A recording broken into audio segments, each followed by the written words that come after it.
September 21st, 2020 at 9:30 a.m. The MPO Board Meeting is called to order. Something feedback.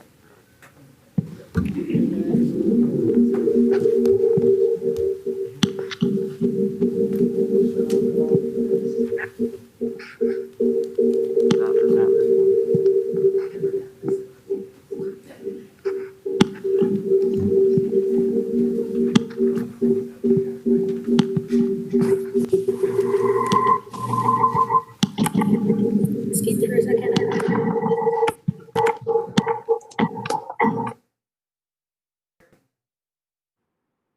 Mute.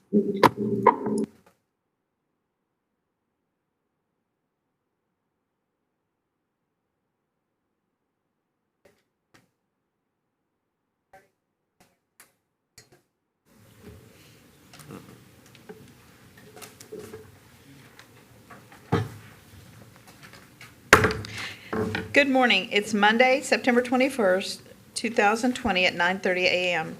The MPO Board Meeting is called to order. First off, I would like to welcome back Board Member, Council Member Marianne Barnebey. We're glad to have her back with us. And I will turn it over now to Mr. Hutchinson to take care of some housekeeping items, followed by the confirmation of the quorum. Thank you, Chair Mayor Bryant. Good morning, everyone. Morning. Some of you I sort of see virtually online, and we know you're there, and we'll do a roll call in just a moment. This meeting is being recorded and will be available with other materials on the MPO website. All board members must wait to be recognized by the MPO chair. Members attending virtually can use the chat function located at the bottom right-hand corner of your screen to type 1 to be acknowledged by the MPO chair, and I will be monitoring that chat and will let the chair know. Members must remain muted for the entirety of the presentations unless called on to avoid that feedback that we had. You can find the mute unmute button at the bottom left corner of your screen, and for any members joining us over the phone only, you can press *6 to mute and unmute yourself. Only one person at a time can be unmuted.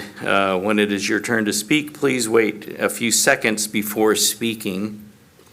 We will go through all MPO board members one at a time to do roll call votes and member comments. Then we will have time for any additional questions you may have at the end of the presentations. So please don't put the meeting on hold or take another call, as we will likely hear your hold music. Next slide. And at this point, I will call the roll in the order that they are presented on the screen. So we should, there we go. For those attending virtually, please anticipate when your name will be called and unmute yourself when your name is called. Again, wait that few seconds after you unmute and then respond. Like I mentioned, you can find the mute unmute button at the bottom left corner of your screen, and for those members joining us over the phone, you can press *6 to mute and unmute yourself. And for the confirmation of the quorum roll call, we have Commissioner Liz Alpert, City of Sarasota, who is here. Thank you. And we have Commissioner Vanessa Baugh, Manatee County. Here. Commissioner Betsy Benac, Manatee County. Here. Commissioner Carlos Baru from the Sarasota Manatee Airport Authority. Don't know if he's logged in or not. Possibly not at this point in time. We have Councilwoman Marianne Barnebey, City of Bradenton. Here. And Commissioner Vanessa Carasone, City of Northport. Virtually, perhaps. Apparently not right at this time. And if people join, we'll try to make sure that we add that into the record. Mayor John Chappie, City of Bradenton Beach, and the Island Transportation Planning Organization. I see him. Sorry. Thank you, Mayor Chappie. And I also see Commissioner Jack Daly, Town of Longboat Key. Here, David. Thank you. And Commissioner Nancy Dietert, Sarasota County.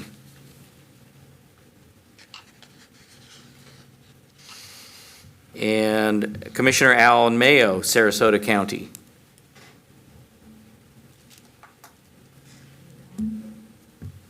Vice Mayor Chuck Newsom, City of Venice. I see you, sir.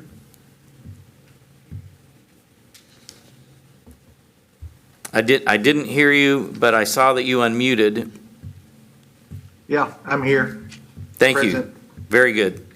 I guess that's that waiting. And Councilman Bill Sanders, City of Bradenton. Here. And Commissioner Misty Servia, Manatee County. Here. Thank you. Commissioner Willie Shaw, City of Sarasota. Here. Thank you. And Commissioner Christian Ziegler, Sarasota County. Here. Thank you, sir. And I believe that is our roll call. We also have, of course, our chair, Mayor Shirley Groover Bryant. Here. And our non-voting advisor, Secretary L.K. Nandam. And I believe it's now time to request the quorum call. Do we have a quorum? Yes, we do. Thank you, Mr. Hutchinson. Next, Councilwoman Barnebey from the City of Bradenton will provide the invocation and then lead the Pledge of Allegiance. If you will join me in our invocation. Creator of us all, please give us guidance in this meeting, because a lack of guidance causes one to fall. Let us not be misguided in this meeting so that we do not lead to decisions that produce ineffective results. I pray you direct our steps so that we can be effective and decisive, and our actions will bless our communities. We place you at the center of this. Amen. Please join me in the pledge. I pledge allegiance to the flag of the United States of America and to the republic for which it stands, one nation, under God, indivisible, with liberty and justice for all.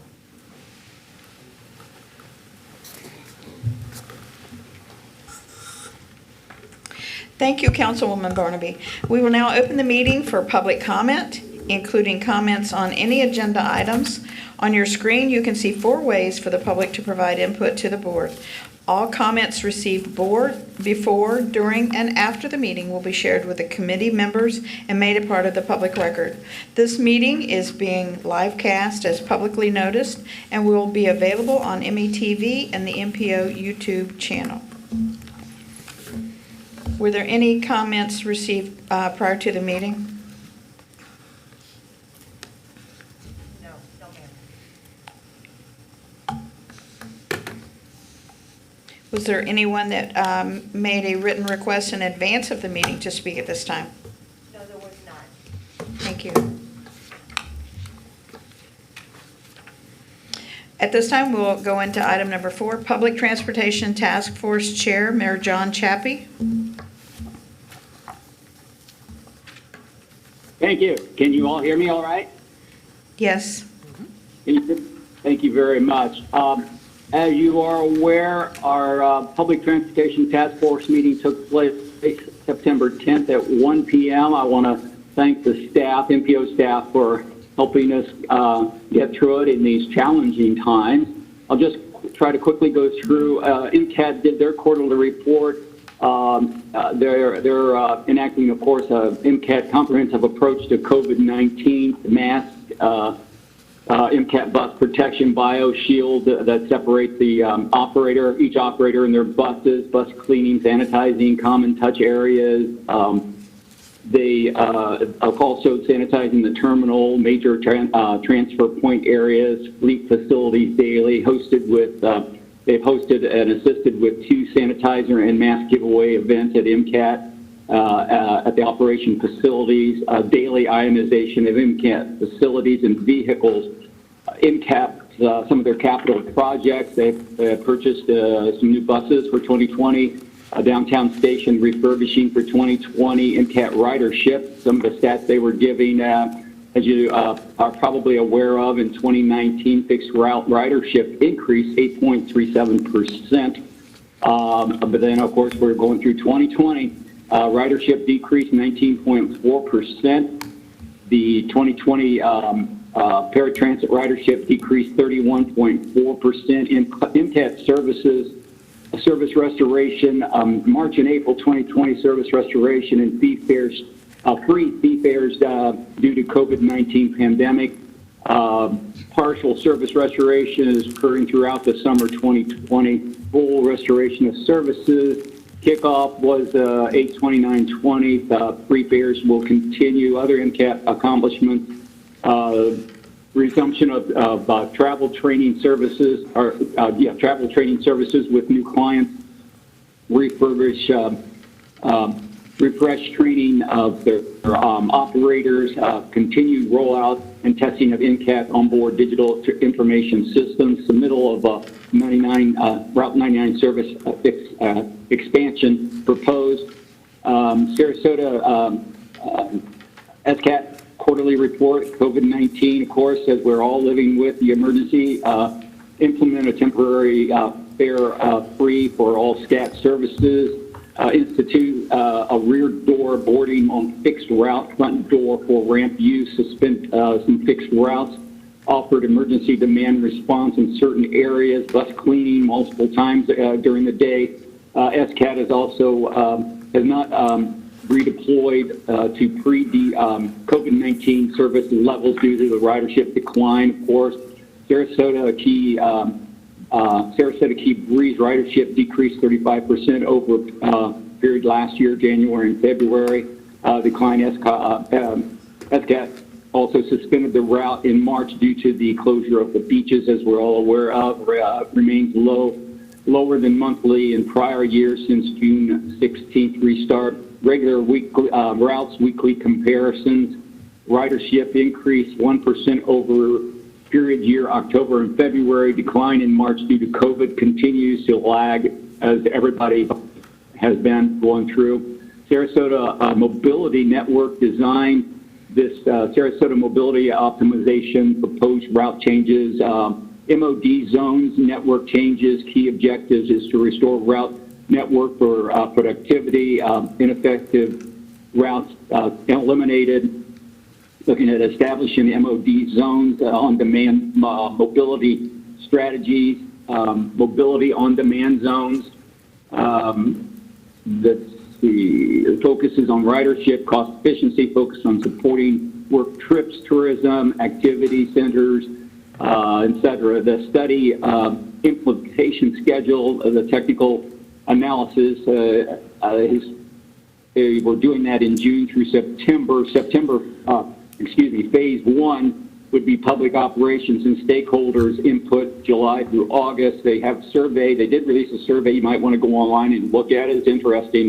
The questions they were asking of the ridership, the people that use it, and some of the percentages that it's kind of interesting when you look through the questions and look at it. So I would encourage you all to go online and look at the results of the survey. Phase 2 comments on proposed network for public operations and stakeholders. Again, a presentation to the Board of County Commissioners will be in October. Develop service plan October through December, implementation early 2021. And again, I just want to thank everybody, MPO staff, for gathering all the information and hosting the meeting that we had. They did a great job, and we went off with pretty much no hitches. So thank you very much. Any questions? Are there any questions? Thank you. Thank you. Moving on. Item number B, Florida Department of Transportation, FDOT Secretary L.K. Nandam. Good morning, everyone. For the record, my name is Justin Abraham with the Florida Department of Transportation. I have a few items that I want to share with you guys this morning. The first being probably shouldn't have touched this, I'm sorry. A few being project updates since the last time we met. I want to give you a list of projects that have been completed, construction projects. The first one being 51st Street West at 53rd Street West, which is a resurfacing project that also included sidewalk and turn lane and lighting. Also, I-275 Sunshine Skyway rest areas. We completed the rest areas and improved the parking lot and lighting, and we did some seawall repair there. I-275 southbound ramp to I-75 northbound ramp. We replaced the concrete bridge deck. US 301 at Erie Road, or Old Tampa Highway. We improved the intersection there, did some intersection improvements. State Road 64 eastbound at 11th Street West. It was a resurfacing project where we also improved the sidewalk, lighting, signing, and pavement markings. State Road 64 over Perico Bayou and Palmasola Bay. We did a bridge rehab there to repair the bridge. And I-75 at State Road 681 and State Road 758 Bee Ridge Road and State Road 780 Fruitville Road. We had components on high mast light poles that we upgraded and improved. And then the last one, US 41 from River Road to Woodmere Park Boulevard. We improved the sidewalk there, added bus shelter pads, guardrail lighting, and drainage. In addition to these projects, there was a couple more things I want to highlight that's coming up. Mobility Week, excuse me, October 30th through November 6th. Mobility Week is a cooperative effort by FDOT and its partners to promote awareness of safe multimodal transportation choices. During this week, regional partners host events and activities to collectively share information with the public about multimodal transportation and safety. Now, considering recent developments, we are thinking of strategies that would make Mobility Week more resilient and exploring opportunities to host events virtually. So if your jurisdictions have any events or community events that you may be doing virtually that you would like to partner us with, especially during the week of October 30th through November 6th, which we highlight Mobility Week as a statewide event.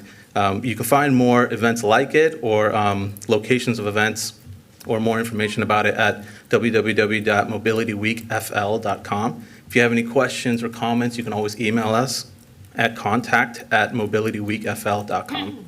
And then the last being Transplex, which is a webinar series. So every Friday in the month of October from 9 to 10:30 a.m., in celebration of National Community Planning Month in October, the Office of Policy Planning presents Transplex webinar series, which is a series of webinars every Friday during the month of October. Webinars will focus on topics important to community planning's role in developing and enhancing communities that benefit everyone. So if you or your staff want to attend, these are free events. There is a registration that is involved, but again, it is free. For more information or to even to register, you can find that information at www.fdot.gov/planning/transplex. I'm going to hand it off to LK, Secretary Nandam, for more information. That's okay, Justin. You can call me LK. Good morning, Board, Madam Chair, and Board. I'm so glad to be here in person. It's been 6 months since my last MPO meeting in person. The last one was with Collier MPO back in March. So, the funny thing is, I even forgot how to tie my tie. So I don't have a tie on today. I'm just kidding there. So the department is continuing, even with the pandemic going on, we've been continuing to deliver our program the way we promised and providing that service that we promised to our customers. Our staff is still at a max telecommuting mode, at 70% of our staff telecommuting. But the one interesting thing that we found is our productivity levels have gone really high, with the telecommuting mode. But I'm sure pretty soon our staff is going to be getting tired to come back to work, having that face-to-face interaction. So we are working on a transition plan to figure out how to come back, okay? So one item that I wanted to bring up is, back when the pandemic hit, we all saw traffic volumes go down, right? We had about 40% of our traffic when you compare the same time in the last year, there was about 40% less traffic on our facilities. What that meant was, it's a direct correlation, right? The direct correlation is the less number of miles traveled, the less number of gallons pumped at gas stations, right? That means that's less amount of taxes that are coming in, or gas tax that's coming into our trust fund. So we knew there was going to be a impact, but we didn't know a couple of things. One, how big that impact is going to be, and then the second thing is, what the recovery mode is going to be. Is it going to be that V recovery where you have the drop and then immediately you recover, right? Or it's going to be what we call a U-shaped recovery where, you have the drop and then it slowly transitions back, right? So back in August, first week of August, the revenue estimating conference happened. We were anxiously waiting for that. And what came out of that conference is a couple of items. One, actually 3 items. One, for the next 5 years, we are going to see about a $1.4 billion shortfall in revenue. It's a $1.4 billion shortfall. That's a pretty significant number. So of that $1.4 billion, there's about $465 million shortfall in the current fiscal year. So that means, we have a budget that was approved, but then, the revenue estimate came out that, we're going to have a shortfall compared to what was approved as budget. So we are working on strategies and trying to figure out, how to actually balance our program. And then waiting for our allocations for the next 5 years, reflecting that shortfall so that we can work on balancing our work program. So we'll keep your staff informed about it and have, obviously Justin, we have a pretty good relationship with your staff. So Justin will be talking to your staff and figuring out, how to, but as we are going forward, balancing the program.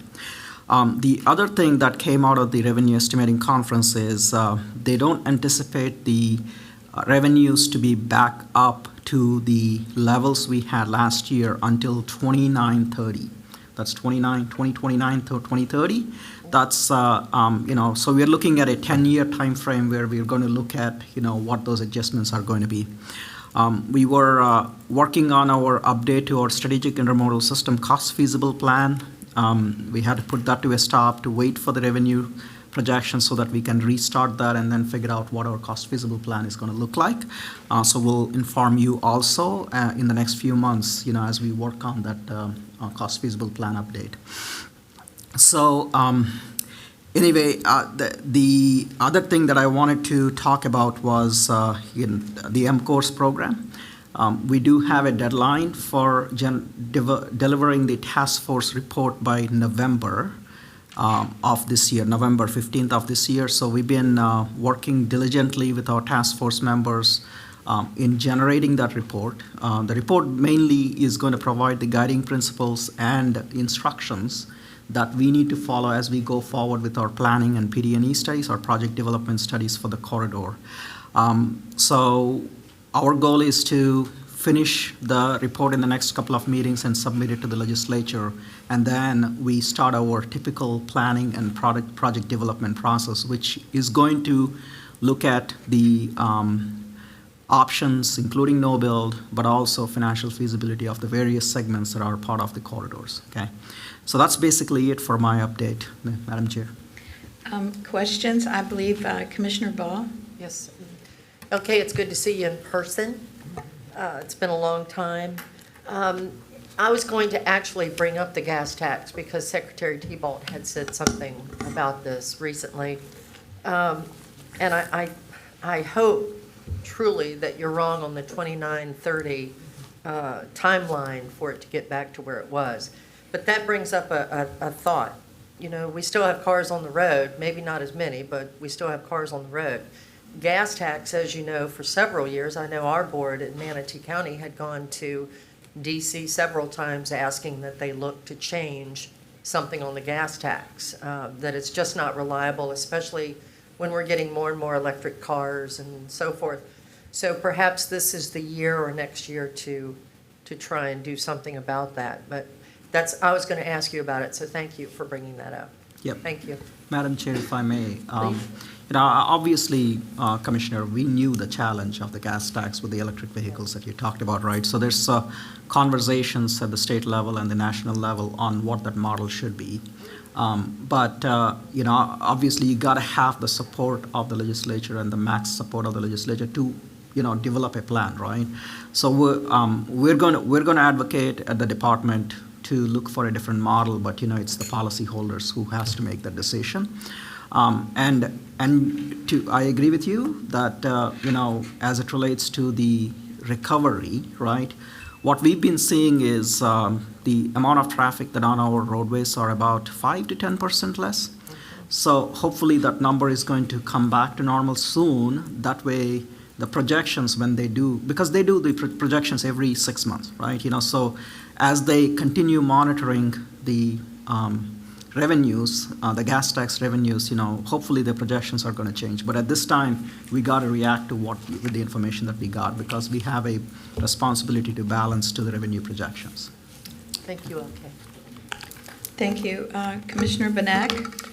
Yeah, thank you. I know we had an update in our budget meeting, at our last budget meeting about and we all received a copy of that very long revenue estimating report that came from the state. And we do know that even though some of the projections were much lower, they were coming in a little bit higher. So we can be hopeful. I know we can't change anything until we actually see what happens. And certainly the gas tax, tying it to some sort of, something that would grow over time, rather recognizing the fact, like Commissioner Boss said, that the electric vehicles, things going down.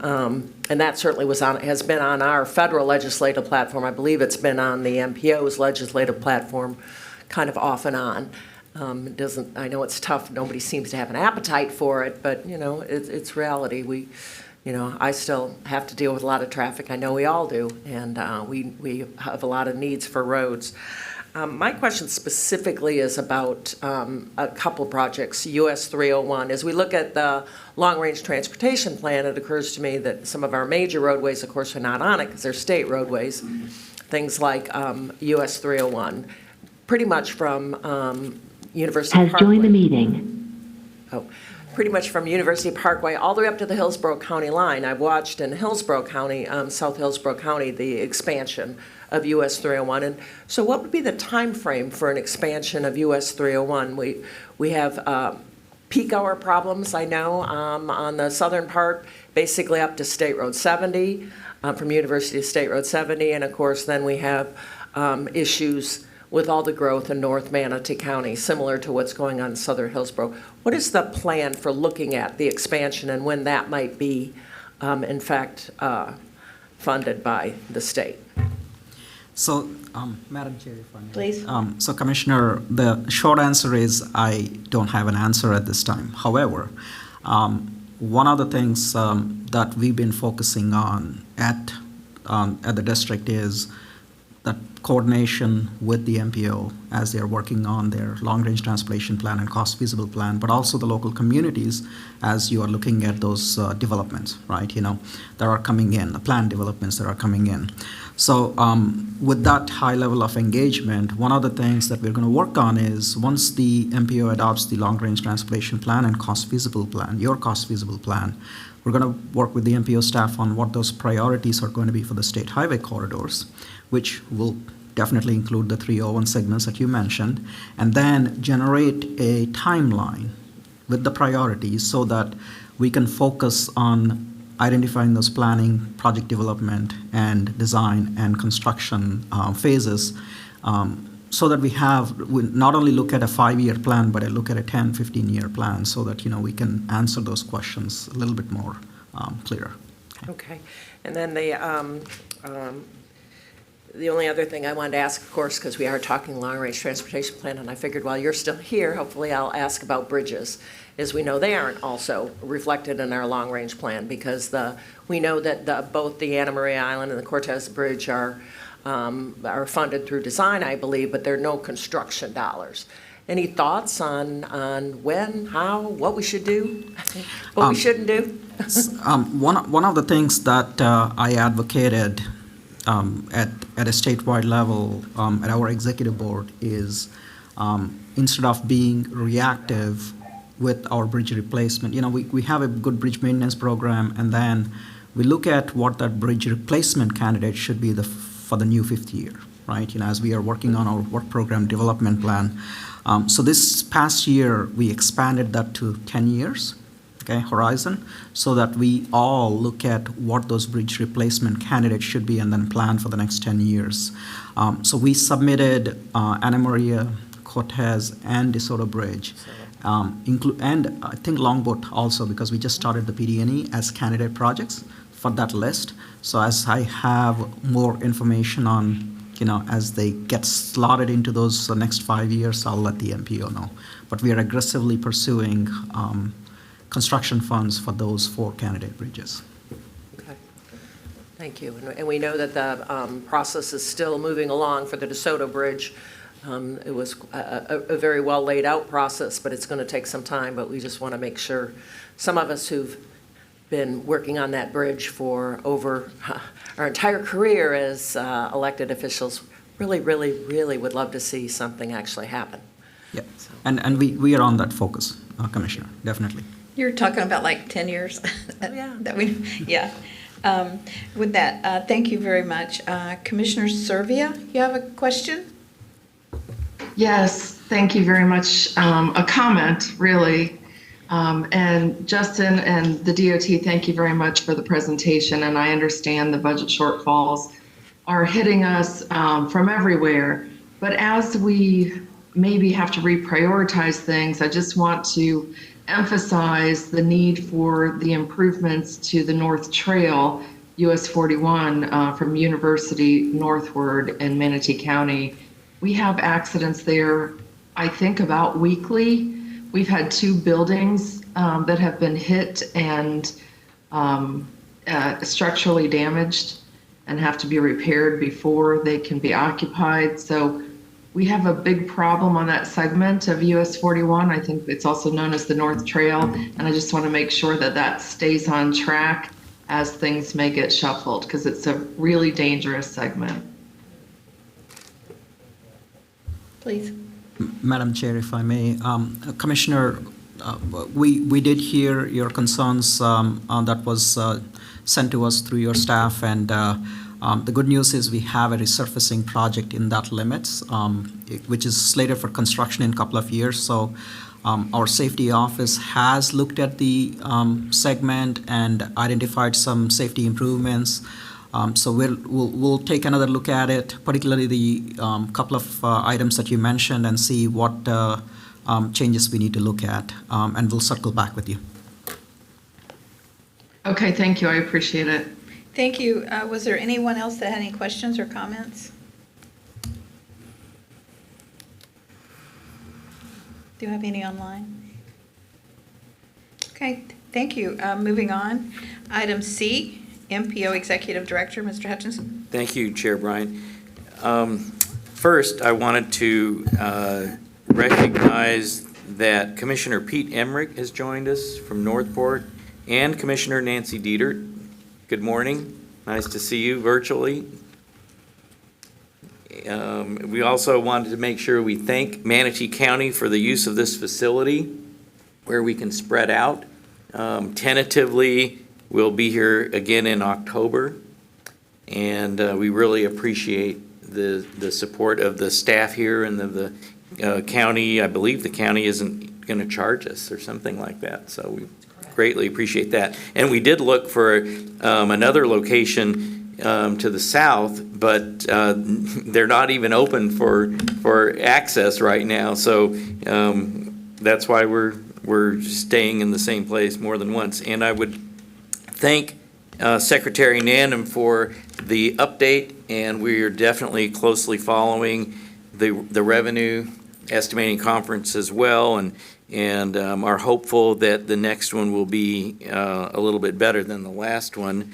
We're also continuing to watch the federal reauthorization, the actual federal MAP 21 funding, much of that for the federal highway system and federal transit systems actually runs out at the end of this month. Now, that doesn't mean the money stops flowing if it's already authorized and committed to projects, but the next round of funding is still pending, and it's anticipated that there will be some extensions before a full new reauthorization is adopted and signed into law. And we'll keep you posted. We're probably not going to send out every proposal that gets floated. That's why you haven't seen a lot of emails on this. But if anything concrete happens, no pun intended, we'll send that out right away. And last but not least, Secretary Nandam, what about on US 301, for example, putting in some kind of low-tech requirements that heavy trucks use the right lane only or something like that? Is that an option? Sounds good for Whitfield. Oh, you don't have to respond right now, but that's the type of thing that we probably need to start looking at. And welcome back, Councilmember Barnebey. Thank you. And when I started here, you served as vice chair and then chair. So nice to see you again. And then last but not least, I wanted to introduce, and maybe she can walk to that microphone so that everybody can see her. Nancy Simpson joined our staff in June. And we stole her from Pasco County, where she was working as their floodplain manager. And she's doing a lot of work in resiliency here and helping with the geographic information systems, which is our database and mapping. And so she's getting, with the long-range plan development, she has jumped both feet into the transportation planning arena, and we really are glad that she's joined us and welcome her. And that's all I have. Welcome. Mayor. Just a couple of things I'd like to bring up today. Hopefully, later in the day, or it's probably running now, you'll have an opportunity to see the press conference that was held this morning. We were fortunate, we were able to provide quite a bit of information. And of course, Mrs. Lee Holt stepped forward and she elaborated and responded to a lot of questions that might help clarify some things for even our board members as well as a large segment of the population. Another thing I wanted to mention was how successful the Tuesday traffic jam presentations have been every week. And I would direct your attention to number 7, which covers a great deal of information. And for any board member that has not seen that one or most of those, they're very, very informational. And they take you to a short circuit basically of a lot of the ways that the funding works. So I would suggest that if you haven't seen it, especially the last one, number 7, please tune in, and you can find that on mympo.org. You can connect to that, but please take an opportunity to do that. Now we'll move forward to the consent agenda. Mr. Hutchinson will read the title of each item for the record. Thank you, Mayor Bryant. The items on the consent agenda are approval of the Sarasota Manatee MPO regular board meeting minutes of April 20th, 2020. Amendment to the Unified Planning Work Program, UPWP, covering fiscal years 2020/21 through 2021/22. A public transportation grant agreement application for the current fiscal year, which is the next round of funding for that grant source. The 2045 Long-Range Transportation Plan scope and general planning consultant contract extensions to complete the LRTP backup materials, and the Gulf Coast Safe Street Summit scope of services, that's in November, and the Sarasota Manatee Mobility Week proclamation in support of the FDOT Mobility Week. Thank you. Like previously mentioned, members attending virtually can type 1 in the chat to be recognized for a motion, and then wait a few seconds before speaking. Is there a motion? So moved, John Chappie. Second. We have a motion and a second on the floor. Motion by John Chappie, second by Commissioner Betsy Benac. So now we'd like to discuss the motion and move forward with a vote. Is there anyone that would like to discuss the consent agenda items? Anyone attending virtually? Any questions, discussion? Do you have anyone, Mr. Hutchinson? No.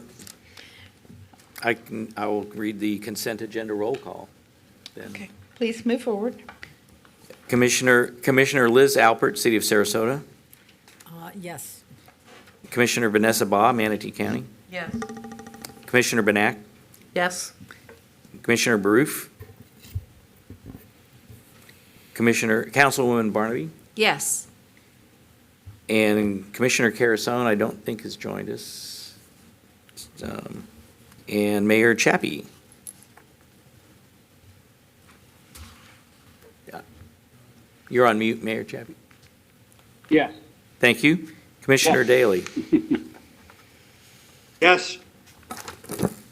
Commissioner Dietert.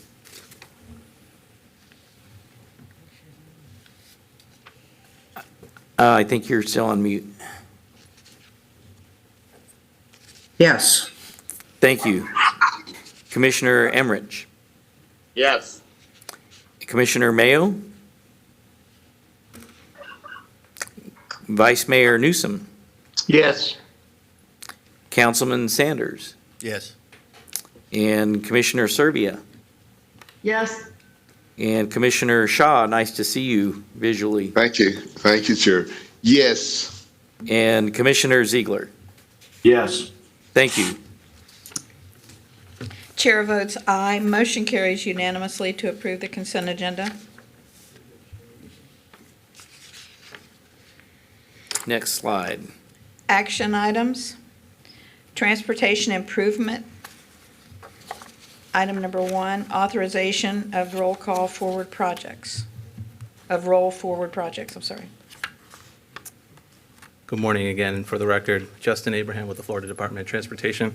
I want to kind of walk you through some of these projects here that we're requesting to amend into the 2021 through 24-25 Transportation Improvement Program. The first project listed here is Sarasota County FTA Section 5307, Small Urban Operating Assistance. And then also the second one listed, again, FTA Section 5307, Operating Assistance. For both of these projects here, these aren't new projects. You've seen these before. They're already included. The only change here is essentially adding additional funding for the outer years. And then also updating the true allocation. So we'll get like an FTA, an estimate of funding, and then later on in the latter part of the calendar year, we'll actually get a true number of that. And so we're kind of updating that number. Going on into the highway projects, State Road 684, Cortez Road, west from 26th Street West to 14th Street West. Again, this project, not a new project, it's been before the board before. The only thing that's being updated here is, if you look, there's a little section that says environmental, managed by FDOT. That phase of the project is the only thing that's being added to this project. So that $150,000 for environmental, which is essentially during the construction phase, it's to look at adding any environmental mitigation during the year of construction. Going next, I-75 at State Road 72, Clark Road interchange. Again, not a new project, but this is also adding that environmental phase, that environmental mitigation during the year of construction. And then I-75 at Bee Ridge Road. This is adding the right-of-way phase to this project. Again, this project has been here, and it's already included into the current TIP, but the right-of-way phase has not, so we're adding the right-of-way phase to this project. State Road 45 or US 41, Tamiami Trail intersection lighting retrofit. And the last one, State Road 683, US 301 at Washington, and 17th Street intersection lighting retrofit.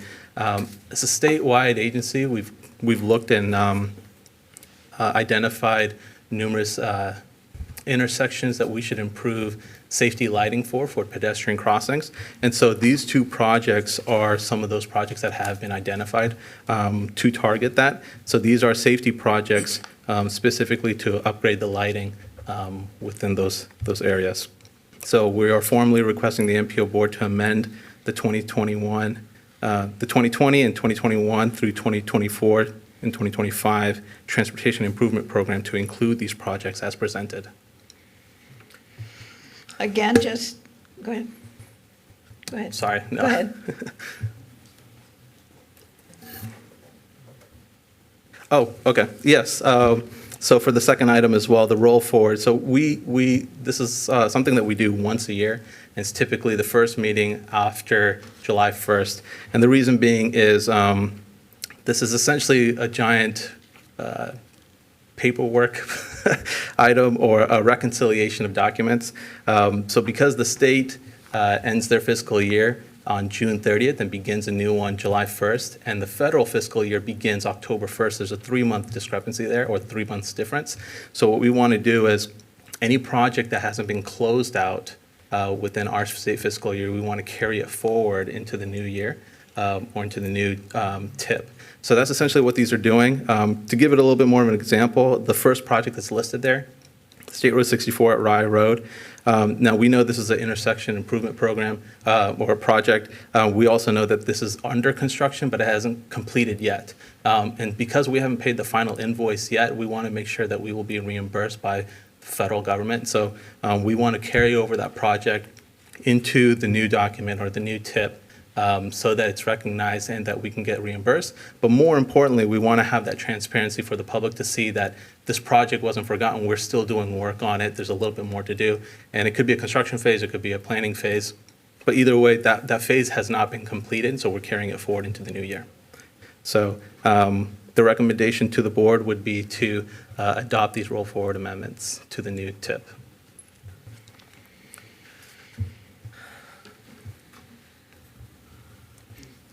Thank you, Mr. Abraham. Members, if I could have a motion, and attending virtually can type 1 in the chat to be recognized for a motion, and then wait a few seconds before speaking. Do I have a motion to approve? So moved. Second, but I do have a question. Commissioner Benac moves. No, Bob moved and I seconded. Oh, but okay. I Thank do- you. I do have a question. Go ahead, please. Okay, my question is, so these projects are ones that have come up where additional funding is necessary in order to move these projects forward in these 2 years, is that correct? Just for clarity, are you referencing the TIP amendments, the first one? Yeah, not the roll forward, Okay. I get the paperwork. Got it. You know, but yes, I'm talking about the TIP amendments. Yeah, so for all of these projects, these have been through the board before. It's already included into the project. The only two, with the exception of that, would be the last two, which is the safety lighting improvements. But other than that, a new phase or a new aspect of this project is being included. So that's why we're bringing it to the board. Well, when I looked at this, I saw a lot of Sarasota projects. I saw one Manatee County project made me a little nervous. And I thought, well, is this because we don't have these needs? I don't know how this money gets distributed. If this is just an update that you will do every year just to make sure these projects are on track, or how exactly are we arriving at these projects? Madam Chair, if I may? Please. If the times when we need an amendment is typically when a certain threshold of money is hit. So in this case, it would, well, not in this case, but typically if it's 20% of the project or greater than $2 million, we'll address it to the board because we want to have that clarity and that the transparency that exists if funding is increasing. If there's a new project phase that is being included, so some of these where it reflects the environmental phase, right? That environmental phase wasn't previously added on, so we want to show that that is an aspect of this project that is being included. So anytime there's a new phase being included, even if it's for a couple dollars, we still need to show that as an amendment. Okay. And I bring this up because I know that in the past, there's been some times where things have just been missed. Sometimes staff misses an opportunity, and I want to make sure we're not missing an opportunity to have, to bring projects forward. And I know we're going to be going into a more revenue shortfall situation than we've been in a long time. So I think it's very important that we watch these projects and make sure that, I don't know how it's going to happen with this revenue shortfall. Do projects get pushed out further, till money's available? But as we, go through and add projects, I want to make sure that everyone is looking to make sure that priority projects get funded as they're needed, because we certainly know these projects are needed. Madam Chair, Please. if I may, so Commissioner, okay, all right. So Commissioner, if you look at the projects that are listed here, like Justin said, it's just adding a phase, right? These are already part of the adopted program, and we're just adding a phase so that we can accomplish the project, like the environmental side of it, particularly for the interchange improvements that are listed here. We were hoping that we could use the banks that are available, but we could not. So now we are, programming the money to purchase the banks that are needed, right? But the way we prioritize the interstate program as it relates to the interchange improvements is we looked at Manatee, Sarasota, and identified the interchanges where the biggest need is, and then we were going progressively. So you may have observed that we've invested in 64, 70, and US 301 in Manatee County, right? And then now we are progressively going down to Sarasota County, taking care of 72 and Bee Ridge Road, and then the next interchange up is Fruitville Road. So which kind of takes care of all the major interchanges within the Sarasota-Manatee area. So Manatee County's interchanges have already been addressed, but also, I want to bring your attention to our current ongoing efforts of the I-75 master plan study, looking for those ultimate improvements. That's also looking at what additional short-term, mid-term, and long-term improvements are needed from a managed lanes perspective. And a priority list is going to come out from that, and then we'll work on including that in our cost feasible plan for future years. So we're continually looking at, what are the things that we need to do to get the traffic and the mobility solutions that are needed in the area. So I want to assure you that, we are looking at everything.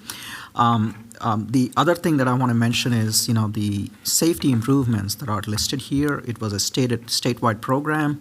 We allocated certain amount of money towards lighting retrofits for improving pedestrian safety at intersections, and they were prioritized based on the number of crashes that were happening at the locations. I'm sure there were some Manatee County locations that were addressed. Right now, we're looking at adding these two locations for Sarasota, so because we need to accomplish the locations that were identified as statewide priorities. So that's what is happening here. So these are just amendments to an existing program, but going forward, like you said, right, as we are balancing the program, we will be in conversations with your staff and with the county staff, both at the Sarasota Manatee county level, but also at the MPO staff, and ensuring that we're not shifting projects, or if we shift a project, there is a newer project, newer priority that comes in, we'll work on amending it accordingly within the revenue that we get. Okay. Thank you. Thank you. That answer, yeah?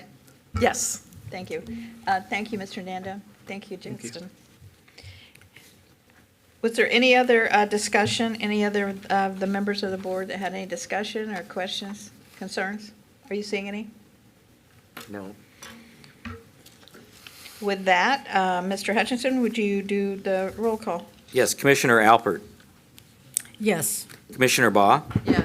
Commissioner Benac, Yes. Councilwoman Barnebey, Yes. Mayor Chappie, Yes. Commissioner Daley, Yes. Commissioner Dietert, Yes. Commissioner Emmerich, Yes. and Vice Mayor Newsom. Yes. Councilman Sanders, Yes. Commissioner Servia, Yes. Commissioner Shaw, Yes, sir. and Commissioner Ziegler. Yes. Thank you all very much. Thank you, and chair votes yes. And with that, the motion carries to approve items number 6A, 1 and 2. Thank you. Moving forward, presentation of the 2045 Long Range Transportation Plan. Mr. Hutchinson. Thank you, Mayor Bryant. I'm excited about this. So today, we're making to you the final presentation of the 2045 Long Range Transportation Plan, which is the roadmap to transform tomorrow. And I think we have slides for this part of the presentation going forward. The Long Range Transportation Plan, also known as the LRTP in the language of transportation acronyms, is a core function of the Sarasota Manatee MPO and serves as the foundation for everything else we do. The plan is completed and updated every 5 years. Takes about 2 years to produce, so about the time we finish one, we start thinking about the next one, as you all know. Most important is that transportation projects must be in the LRTP to receive federal funding, and we will be presenting the cost feasible plan today for your consideration. So that's the part that might seem the least familiar of what you're going to hear. There are many state and federal, let's see, there we have the next slide already, federal requirements that must be included in the plan. It must share the same priorities as your comprehensive plans, support the MPO's vision and goals, and there are a number of mandates for significant community involvement as well. Long-range planning is a team sport, so members of our planning team and consulting team are going to be presenting various parts of this LRTP, and we would ask that you hold questions until the end because they're likely, we hope, will be answered by another speaker, and at least we'll get to hear all the questions and answers together, and we encourage you to type them into the chat box if you're online, or write them on a card if you're here in the room so that they can be addressed at the end. And we'll start with Lee Holt, who will wrap up the 2 years of effort that have been going into this. Good morning. Lee Holt, Sarasota Manatee MPO staff. It was 2 years ago when the MPO planning staff and our consulting team first met with representatives from the EDCs, the chambers, tourism agencies, and environmental groups. And they became known as the Dream Team and were challenged to think like a region. They were convened by Commissioner Mayo, who was our chair at the time. From those discussions came the beginnings of a framework for the long-range plan that would include a resilient environment and a diversified economy. As a region, growth could be planned strategically while individual communities would retain their unique characteristics. And collectively, the region could prepare for natural and technological changes. That was the starting point for the 2045 Long Range Transportation Plan as the initial step for transforming tomorrow. Like the previous plans, the foundation began with an analysis of trends, starting with the projected population. The two-county region is expected to grow just over 750,000, from 750,000 now to nearly 1.1 million permanent residents in 2045. That's about 35 new residents every single day for the next 35 years. And we have to prepare the transportation system to accommodate all those new people in addition to the ones who are already here. For those of you who have been involved in the planning process for a long time, it's important to recognize that there have been significant shifts in the way we're supposed to plan. So this plan is very different from ones you've seen before. And that's because the FAST Act requires us to do performance-based planning and using identified measurable outcomes. So we don't just look at automobile trends and congestion levels like we have in the past. We now must address safety of all users, condition of the transportation infrastructure, and transportation reliability. Technology is also one of the emerging topics in transportation. The LRTP development has included significant review and consideration of this new requirement, and new technology has provided us with a different kind of data that we've never used before in the decision-making process. This and other emerging topics include a new emphasis on things like freight, economic development, tourism, and resiliency, as well as the use of technology to manage traffic, which is called ITS, ATMS, and TISMO. We have a lot of alphabets. The 2045 LRTP is also the first plan to address ACEs, which is automated, connected, and electric shared use vehicles, autonomous vehicles in the future. We don't expect you to be able to read all the little words in this chart, but suffice it to say that the MPO goals and objectives clearly meet and the federal and state mandates, and we can prove it with this chart. That's included in Chapter 1 of the report, which is online. Chapter 2 through 9 address each of the goals and how they work with the state and federal mandates. Chapter 10 covers our extensive public involvement program. Chapter 11 covers the scenario and vision, which you have already voted on. And then today we'll be presenting the last chapter, the cost feasible plan. So I'm going to turn over the microphone to Julia Groom, who will discuss the public involvement efforts.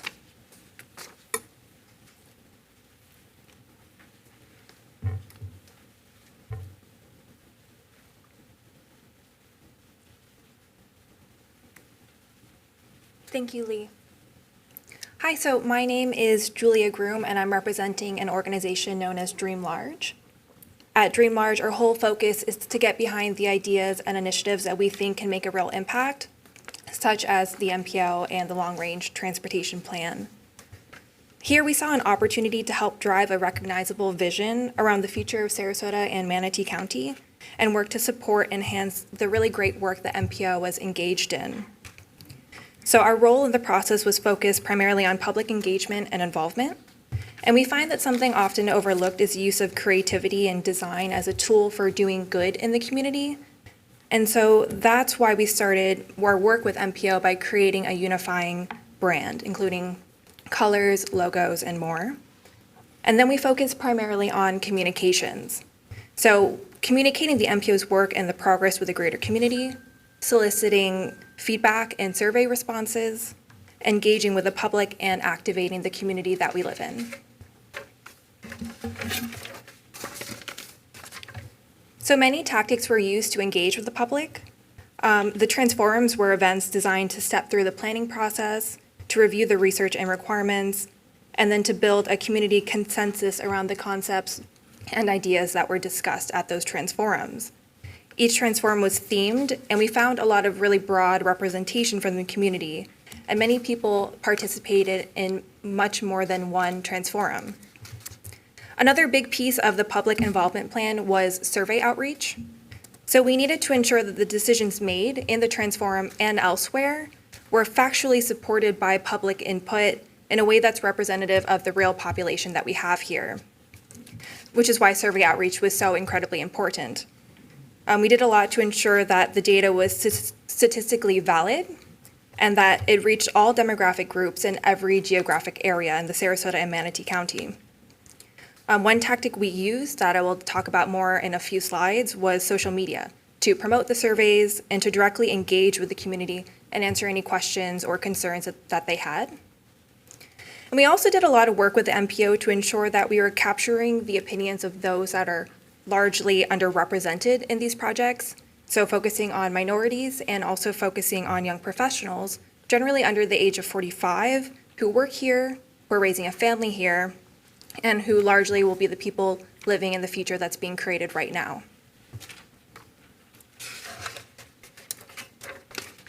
So that led us to the Transform 2045 Millennial Meetups, as we called them. And so these were essentially meetups where young people got together to discuss transportation and the future of the community that they wanted to live in. This was a really great way of capturing the opinions of young people who historically have been really difficult to reach out to and engage with. And then over the course of our 7 events, we had almost 100 millennials participate, and some do continue to talk now.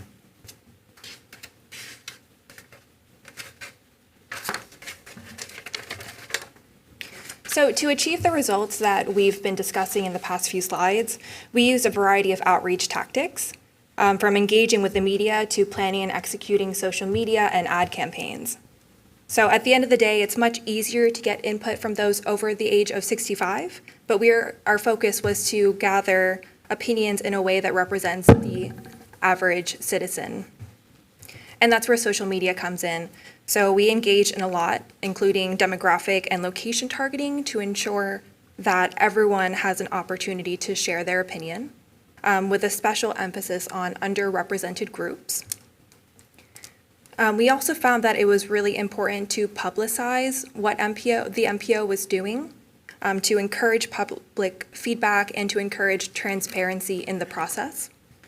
And overall, our results included over 30 media appearances to discuss the MPO, key projects, the LRTP, and to gather survey results. Whether this was in the form of articles, news and television appearances, or interviews, and MPO was even featured on a local podcast.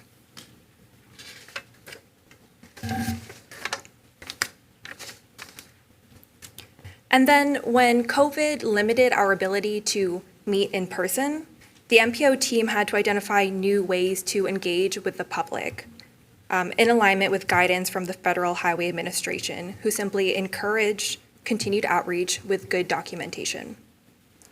So one thing that came about were these town tour presentations to elected officials.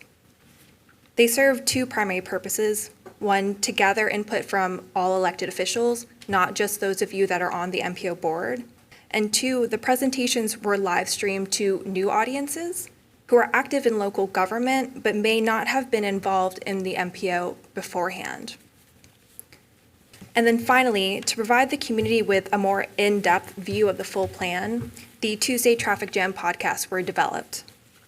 So each podcast provided 15 to 20 minutes of detail about the various parts of the plan from both MPO staff and transportation experts. To date, the 7 episodes have more than 3,000 views. We found that these podcasts were a really innovative way for MPO to truly engage with their audience in a virtual manner, answering their questions and educating them on the work that they've accomplished, while also showcasing the community support that they've gained in the process. To summarize, personally, I think one of the biggest challenges that we face as it relates to transportation is ensuring that the plans that are made right now truly support the growth of the community that we're living in. This community is becoming younger and it's becoming more diverse, and I think it's really on all of us to ensure that we are supporting that transformation in a positive way. And I do believe that the LRTP does that. And now I'm going to hand it over to Chris Sinclair, who will share how public input was used to create the community vision. Thank you.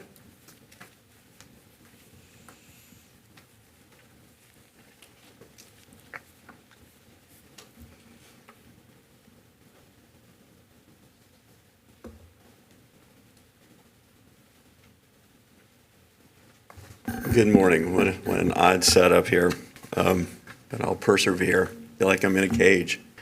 I'm Chris Sinclair. I started Renaissance Planning back in 1999, the last millennia.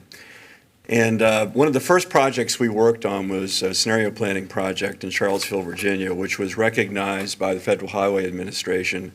And we have been working with the Federal Highway Administration ever since on how to do scenario planning, the value of scenario planning and visioning for MPOs. The value of scenario planning and visioning is it gives you a chance, each MPO, a chance to look at a different future, to not just continually accept a continuation of past trends, but going into the future. What do we want to do? What do we want to achieve? What do we want to be as we move forward? So we started this scenario planning process by looking at contexts throughout the region. And we came up with 6 unique contexts, 6 zones. The first was the coastal zone, which are the barrier islands and the beaches. The second is an economic generator. It is the US 41 corridor from downtown Sarasota up to downtown Bradenton along 41. The third is the older suburbs that occurred to the west of I-75. The fourth is another economic generator along the I-75 corridor. The fifth is the exterior suburbs to the east, the newer suburbs to the east of 75, and the sixth is a rural area. So those provided us some context, but then we had to take the aspirations or the stories that we were hearing from the community and shape those in a way that could be developed, where we could develop different scenarios. So we started with listening to the public. In particular, it was the Transforum engagement, where we were getting information from each of the counties and the cities, and from that, three very interesting themes just started to appear. The first was more economic opportunities, more diversity of economics in the region. And that led to the first theme, which was promote opportunities. The second was protecting natural systems within the region, taking care that sustainability would be something that the region would move forward with. And that led to the second theme, which is preserve what is important. And the fourth was a livability aspirations. And that really had a lot to do with choices in terms of where people lived, in terms of where they worked, in terms of how they got around by transportation. So we took those themes and we created a scenario around each one of those themes. And we played it out across those contexts that we talked about before. So we had three scenarios that we presented to you at a workshop and got some very good feedback. The first was the economic diversity scenario, the second, environmental health, the third, vibrant places.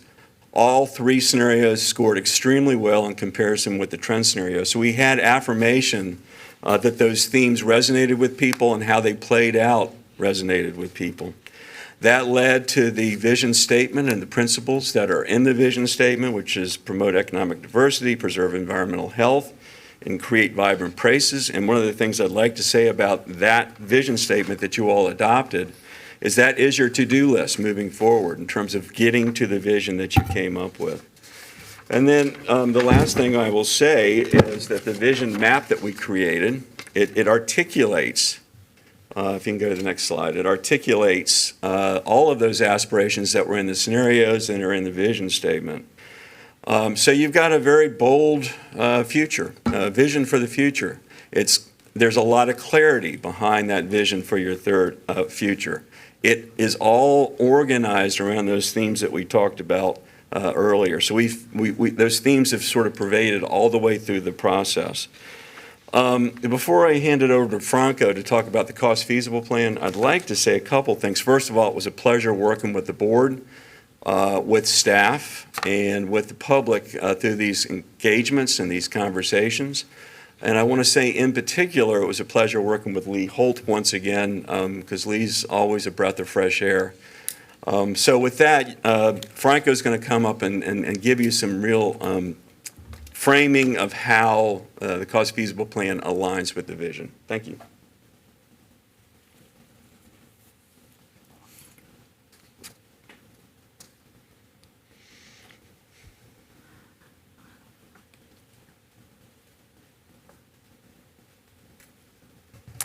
Good morning.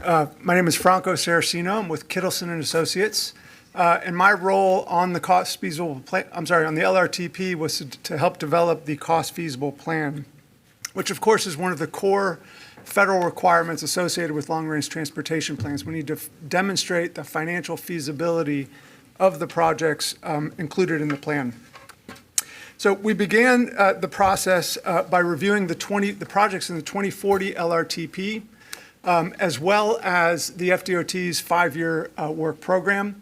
Projects in the 5-year work program that are not funded through construction were added to the LRTP, and we made sure those were funded for construction in the outer years of the plan.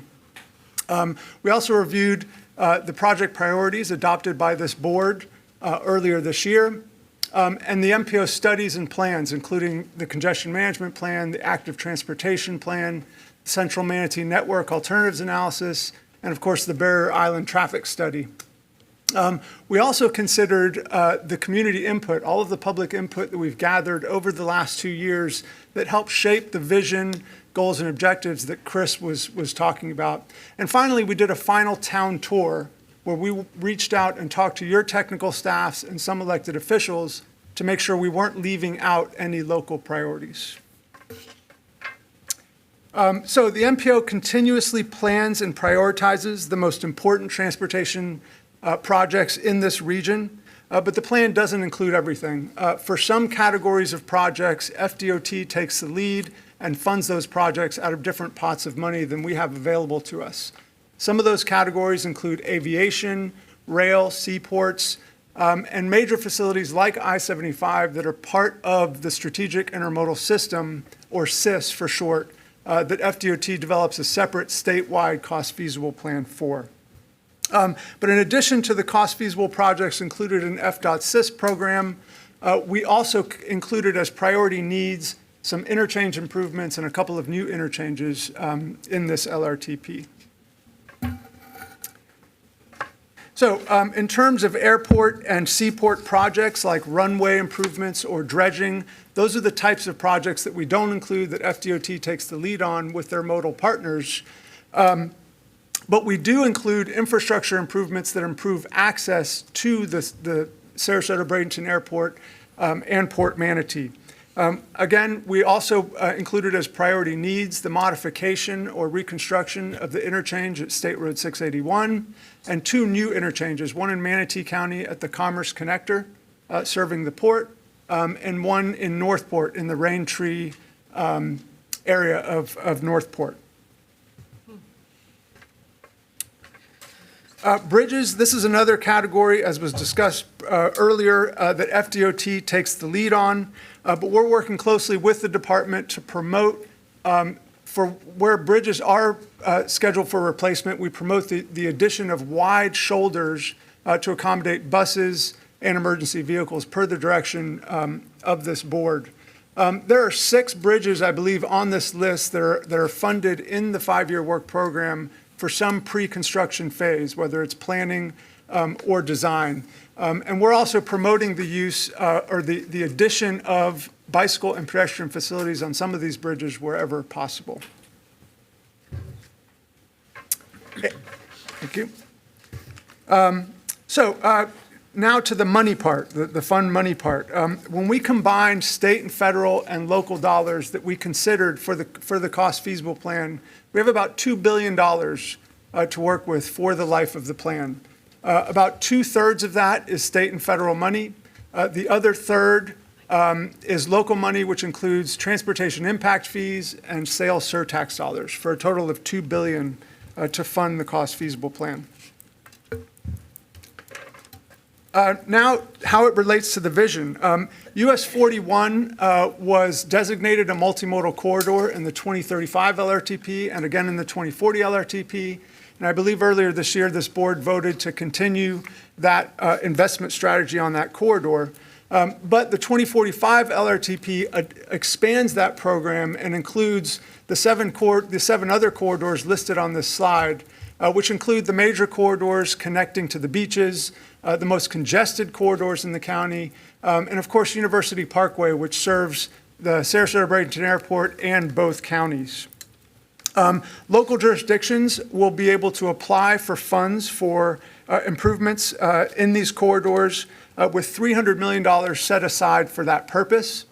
We also set aside just over $250 million for state roadway improvements on state arterials.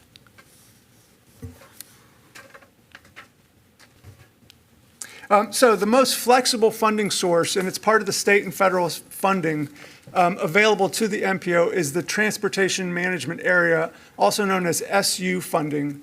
It's flexible in that the MPO can choose to allocate that funding to bicycle lane projects, trail projects, transit capital, as well as local roadway improvements. There's about $270 million that was forecast to be available during the plan period to the MPO. But the revenue forecasting guidebook developed by FDOT also allows us to use up to 10% of arterial money, non-CIS arterial money, to pay for local road improvements. And over the last few weeks, the MPO staff and FDOT have worked very closely together to develop a new partnership opportunity whereby the department, the MPO, the counties, and the municipalities can work together and collaboratively fund these improvements, these needed improvements to address growth and existing demand using that mix of local and non-CIS arterial funding.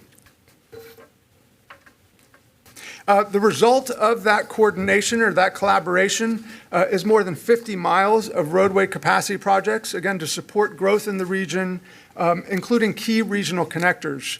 So by combining impact fees and those state and federal dollars, we're able to fund, and I'm going to list some of these improvements, the new Commerce Connector in Manatee for the port, Buckeye East widening, the extension of Fort Hamer Road, the widening of Moccasin Wallow Road and Upper Manatee River Road, University Parkway widening and extension out to State Road 70, Tuttle Road widening, Honore Avenue widening, Ibis Street extension to Lorraine Road, Dove Avenue extension from Lorraine to State Road 72, Lorraine Road improvements including an extension, State Road 681 East Roadway C, Laurel Road widening, Raintree Boulevard, and River Road widening. So a lot of local roadway improvements we were able to add to the plan, to the cost feasible plan, using this approach.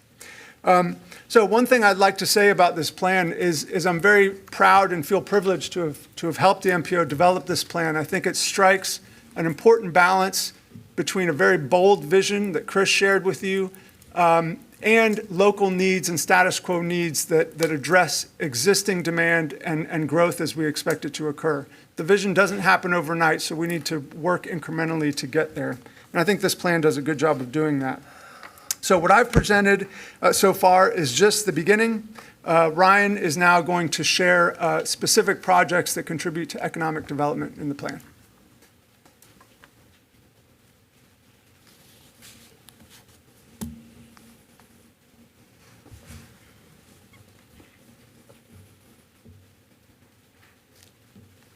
Go.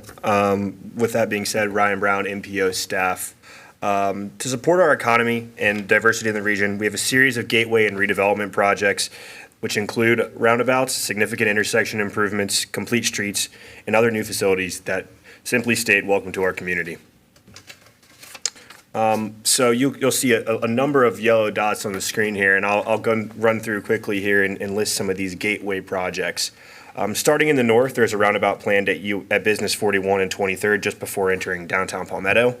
Also on Palmetto, improvements at the intersection of US 41 and 7th Street, which will support the convention center and new hotel. In Bradenton, the downtown operational improvements between the two bridges identified in the Central Manatee Network Alternatives Analysis are also fully funded.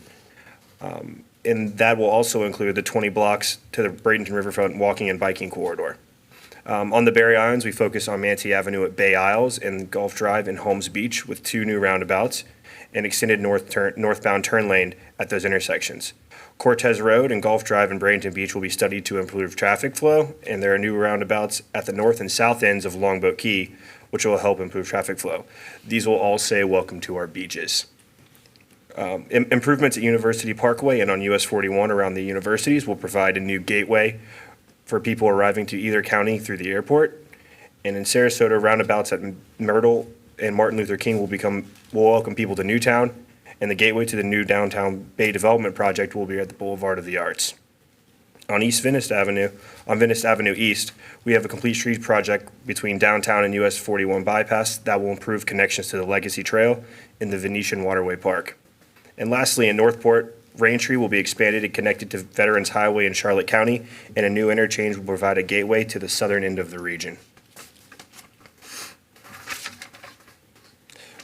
So kind of building off of what Franco stated, some of these commerce centers that are very important to our area and developing the economy further is identified here on this map. The development of the roadway network around the Yorkshire Ranger area. In turn, will create demand for an important southern interchange and the potential for commercial development on the northeast side of I-75, as well as provide a new evacuation route for southern Sarasota and Charlotte counties. A similar project is planned for North Manatee County between Buckeye Road and the county line to provide access from Port Manatee to I-75. This will be called the Commerce Connector, as previously mentioned by Franco. Recent studies suggest that the port does not need this interchange at this time. However, building out the network east of I-75 and the new residential traffic will increase the demand for this northern interchange. In addition to the projects on US 41 near the airport, University Parkway has been selected as the region's first east-west autonomous vehicle corridor, connecting all the way to State Road 70 access across the state and potential for a multimodal hub at this junction.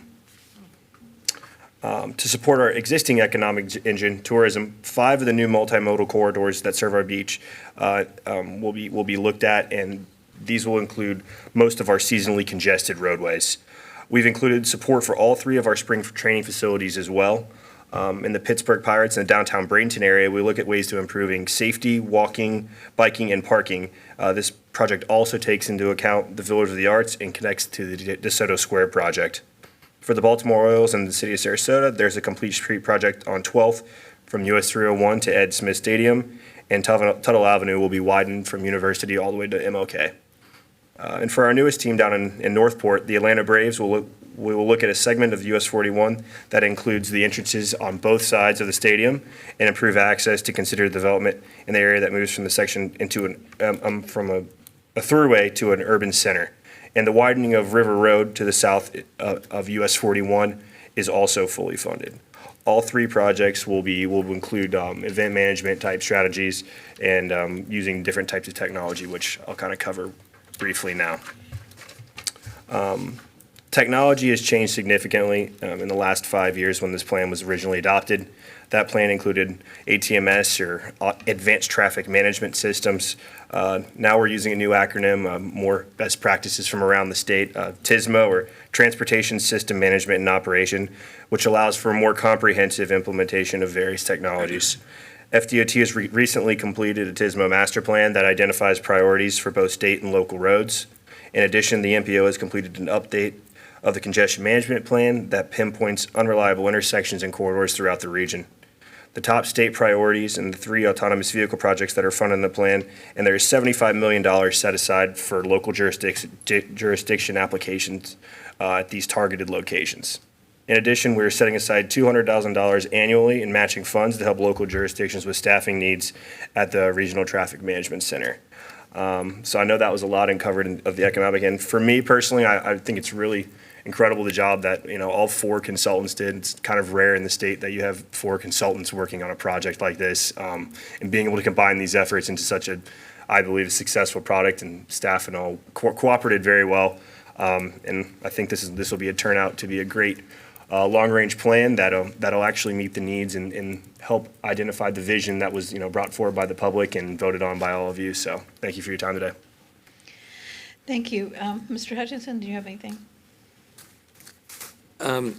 We have no board member comments right now. I believe we've got Nancy's going to talk about some of the environmental health aspects of the vision and how the projects that support that part of the vision.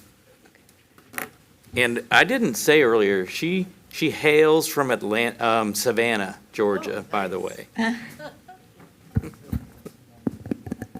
Yes, I do hail from Savannah by way of Atlanta, where I studied at Georgia State University. I've been on quite a few long trips, but here I am, I live in Sarasota, and I'm really excited to be here to help you with the LRTP and help you educate the public and make sure that these plans come to fruition instead of being a doorstop. All right, well, thanks, Ryan, for your presentation. Again, my name is Nancy Simpson. I'm a multimodal planner with the MPO, and I have a background in resiliency and hazard mitigation planning, as well as I'm a certified floodplain manager through the Association of State Floodplain Managers that's accredited through FEMA. So the second theme, as Chris mentioned earlier, is preserving what is important in our region. Our success as a region depends on our spectacular environmental assets. It is vital to become I'm sorry. Whew. Let me get this in the right position so I don't have to. All right. It's vital to balance growth and preservation to ensure these assets are resilient. Keep in mind that all projects receiving state or federal funds require a formal environmental review to address impacts to land and animals, as well as historical and cultural resources. Resiliency planning is a new federal requirement, as well as an FDOT planning emphasis area, and an extremely important topic addressed in comprehensive plans in the local jurisdictions, as well as in community discussions. The MPO has already set aside funds in the operating budget for a resiliency study beginning in late 2021. It will include a risk and vulnerability assessment of transportation infrastructure that could be impacted by storm surge or sea level rise. We look at our entire region, the rivers and the estuaries, as well as the Gulf and the Bay. The long-range plan includes $75 million to incorporate risk mitigation and address potential vulnerability of priority projects identified in the resiliency study. It is critical to ensure that mitigation is included in the planning process and is funded so that our region's roads, transit systems, and evacuation routes are protected from and built to withstand whatever Mother Nature may throw our way. Next, we have Corinne Tucker. She is a multimodal planner as well, and she's going to talk about our third theme. Just like the gateways and baseball boulevards, the projects designed to create vibrant places also encourage redevelopment of our urban core and offer alternatives to our dependence on cars.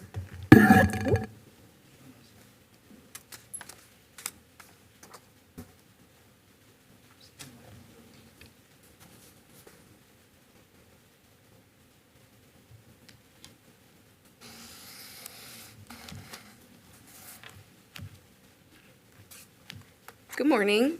I'm Corinne Tucker, multimodal planner here at the MPO. We live in a beautiful place with a wealth of amenities. It is our role as the MPO to make sure they are accessible for everyone in a variety of ways and to contribute to making the community a better place. During this process, we turned outward and asked the community what they wanted. More importantly, we listened and we kept hearing the same word, choices. People want a variety of transportation choices, and they will choose different options, like walking, biking, and transit, when they feel safe. Complete streets create vibrant places and support economic development by redefining and rebuilding existing facilities for all users. Each project has different elements based on the needs of the individual community. In Palmetto, 10th Avenue from the riverfront to 17th is already in design and construction is funded in the plan. The 7th Street project will include the US 41 intersection, will connect the convention center and new hotel to the waterfront parks, shops, and restaurants, and will connect to 10th Avenue project. The Complete Streets projects in Holmes Beach and Bradenton Beach include new walking and biking facilities, as well as plans for microtransit, water taxi connections, and improved drainage. Manatee County's project on 9th Street West will support the redevelopment of the DeSoto Square Mall area and connects to the baseball and Village of the Arts projects. East Venice Avenue, west of the US 41 bypass, is a key entrance to downtown. It includes the bridge sitting above the Legacy Trail and the Venetian Waterway Park, and will provide safe access to get downtown and to the trails. So now let's talk about trails. The MPO receives funds specifically for non-motorized transportation, things like sidewalks, bike lanes, and trails. The purple line you see on the map is the state's Gulf Coast Trail route that runs from Pasco County to Collier County. And the long-range plan has construction funding for the Palmetto Trails, which includes the Lincoln Tunnel and connects to the Complete Streets project on 7th Street. Completion of Longboat Key's multi-use trail on the west side of the Gulf of Mexico Drive, and the Ringling Boulevard connection between the Legacy Trail at Payne Park and the multi-use trail on the waterfront. There are also 3 areas of the trail where we have studies to determine the best route, as well as funding for planning and construction. In Manatee County, from the Green Bridge to 75th Street, in Sarasota County, from the Legacy Trail in Payne Park, east to Benderson Park, and from the Venetian Waterway to Charlotte County. In addition to those projects, there is $25 million available to local jurisdictions for non-motorized transportation projects. Now let's talk about my favorite mode of transportation, transit. The current MPO operating budget includes a transit study on US 41 as our first premium transit corridor. This is not about taking a lane. It is about identifying where we may have a wide right-of-way that could be used for bus stopping or passing lanes, and other infrastructure improvements to support getting Route 99 to on-time 20-minute headways.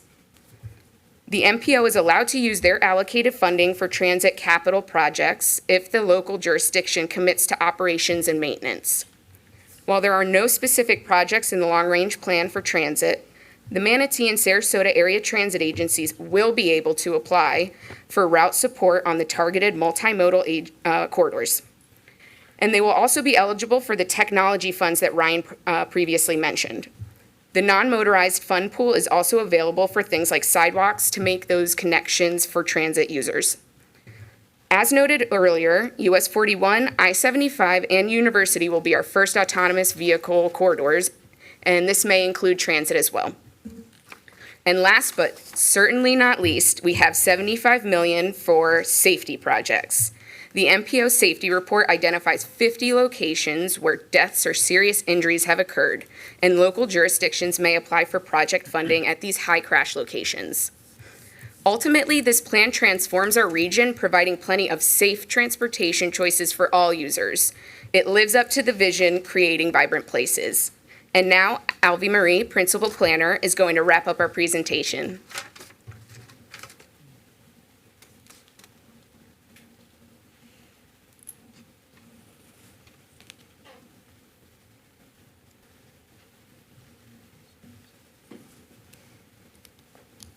Thank you, Corinne. Alvy Marie Corrales, Principal Planner with the MPO. As you can see from what our team presented, the Transform 2045 Long Range Transportation Plan fully supports your adopted vision, goals, objectives, and priorities. It also fully addresses all of the state and federal mandates. We had a very robust public involvement effort, as mentioned by Julia. And this is pre and post-COVID, with at least 2,500 individual participants. But most important was our partnership with all of you. We sincerely appreciate the time you, as board members, gave generously to this effort, participating in the Transforms over the last 2 years, in addition to the regular MPO board meetings. We also want to recognize and thank your staff, who serve as members of our Technical Advisory Committee. They have attended Transforms, participated in extra workshops, reviewed maps, lists, and documents, provided valuable input, and responded quickly as we worked to finalize the cost-feasible plan over the last few weeks and months. And finally, we want to thank Secretary Nandam and District 1 leadership team. We're very excited about the proposed partnership that will allow you to match your local funds and other arterial funds to significantly expand the number of projects in the LRTP. To summarize, the plan includes 50 miles of new and expanded capacity and improved interchange at State Road 681. It also recommends 2 new interchanges at the north and south to support economic diversity and job creation. It also includes 160 miles of technology improvements that will help to manage congestion and begin to prepare our infrastructure for autonomous vehicles. Each community has a unique gateway project supporting local economic development. Our current economic drivers, tourism and baseball, are recognized and assisted. The plan also includes 65 miles of bicycle, pedestrian, and complete streets improvements. There are over 100 individual projects in this plan that are funded through construction with a total projected cost of $1.3 billion. In addition, local jurisdictions can apply for projects in several categories, and these are, as you can see listed on the screen, $300 million for multimodal corridor projects, $75 million for technology projects, $75 million for resiliency projects, $75 million for safety projects, $25 million for bicycle, pedestrian trails and transit projects, and over $200 million for projects on state roads. While this sounds like a lot of money, the plan will still include an unfunded needs list. We hope you will agree that with the help of your staff, we have done our best to include as many of your priorities as possible. The draft document with supplemental material and many appendices is posted on the MPO website at www.mympo.org. The official 30-day public comment period opens this Friday, September 25th. The MPO staff is available to make abbreviated presentations focusing on your jurisdiction's priorities. Then, after incorporating any community input, we will come back to the board for approval at your next meeting on October 26. From there, the plan goes to FDOT, Federal Highway, and Federal Transit Administration for a 90-day review and comment period. So we invite you to comment, because this plan will make this region's transportation system reliable, connected, and resilient. Now, I will ask Lee to come up and answer your questions, starting with the first question we're always asked. How will COVID-19 impact this plan?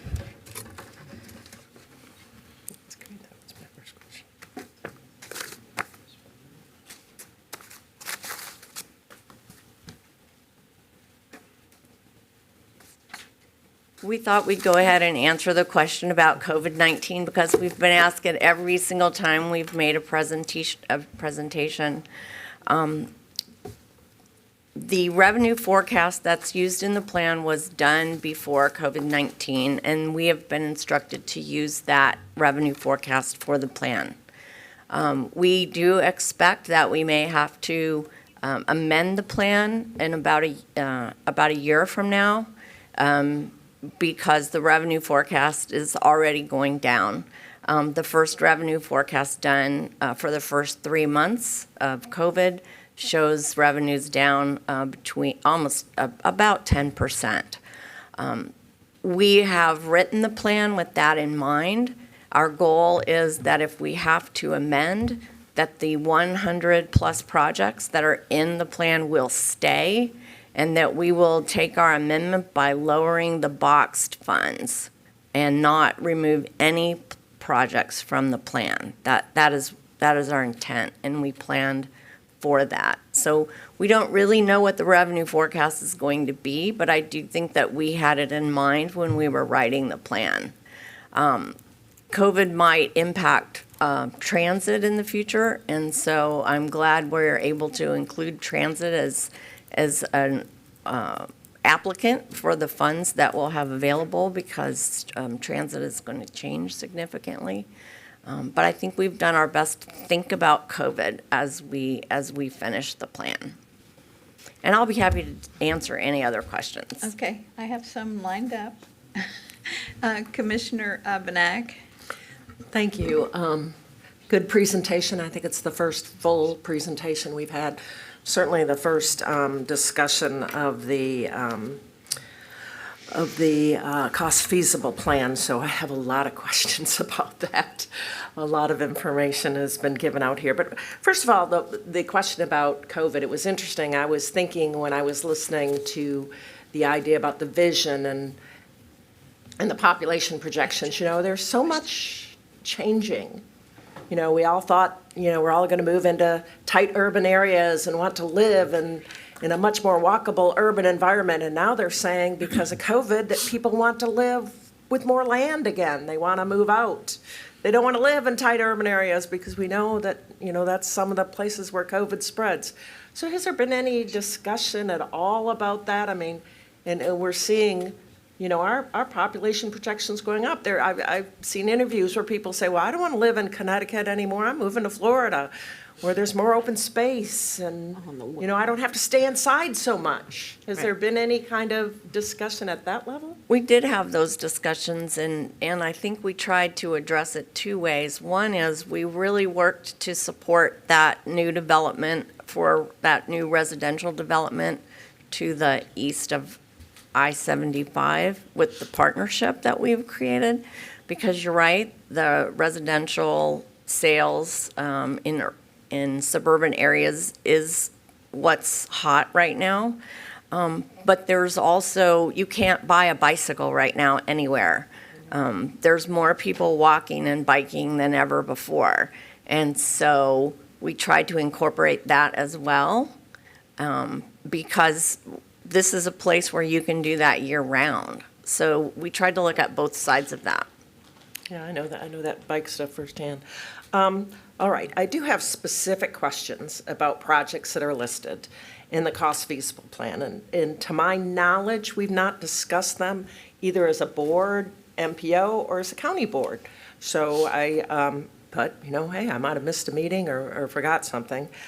Specifically, the first one that I saw on the list that I was kind of surprised by was Lorraine Road to Bourneside Boulevard, widened to 4 lanes. I've driven that road only when I've had opportunity to go out to someone who lives in the concession. I've never seen more than one other car maybe on the road. I was really surprised by that. And then to see it even extended all the way to 70, which I don't think, I don't think Bourneside Road, unless that's what's called, I always think of it as Conservatory Drive. I don't know if that's actually Bourneside Road. I'm looking at Commissioner Bach, she might know. I don't think Bourneside Road extends to University. I was just kind of shocked by this. And I talked to Clark about it. I brought these concerns up to Clark. I was just like really surprised. And then I said, is there even a corridor set to State Road 70? I know that a lot of that land was set aside for environmental preservation. But I was very curious about that being a fairly costly priority in 2030. I know that's out of ways, but that's what we're doing. I think Clark is coming up to address that. But I can tell you that we worked very closely with your staff to determine which roads would be appropriate. And of course, we have all of the plans for development that we looked at. The planned development in the area drove what roads were put into the cost feasible plan. Well, and of course, Bourneside is the edge of our urban service area right now, edge of our future development area boundary. So you may be knowledgeable of something that our county commission has not discussed, which would be an expansion outside of that area. But I know we. Yeah. Clark is at the Clark is at the. We all know there's things long range on the books, but this is our job, right, to do these long range plans. So that is really not something that our board has discussed. I think Clark Davis from your staff is at the microphone to answer, to respond. Good morning. For the record, my name's Clark Davis from Manatee County Public Works. And several years ago, the road we know as Bourneside Boulevard was called Dam Road on our plans, and it was planned to extend from University Parkway to State Road 64. It is in various stages of construction now as an area known as the Northeast Quadrant continues to fill out, as well as the older parts of Lakewood Ranch. Well, it started as the older part. It's actually in the newer part of the older part of Lakewood Ranch is completing construction from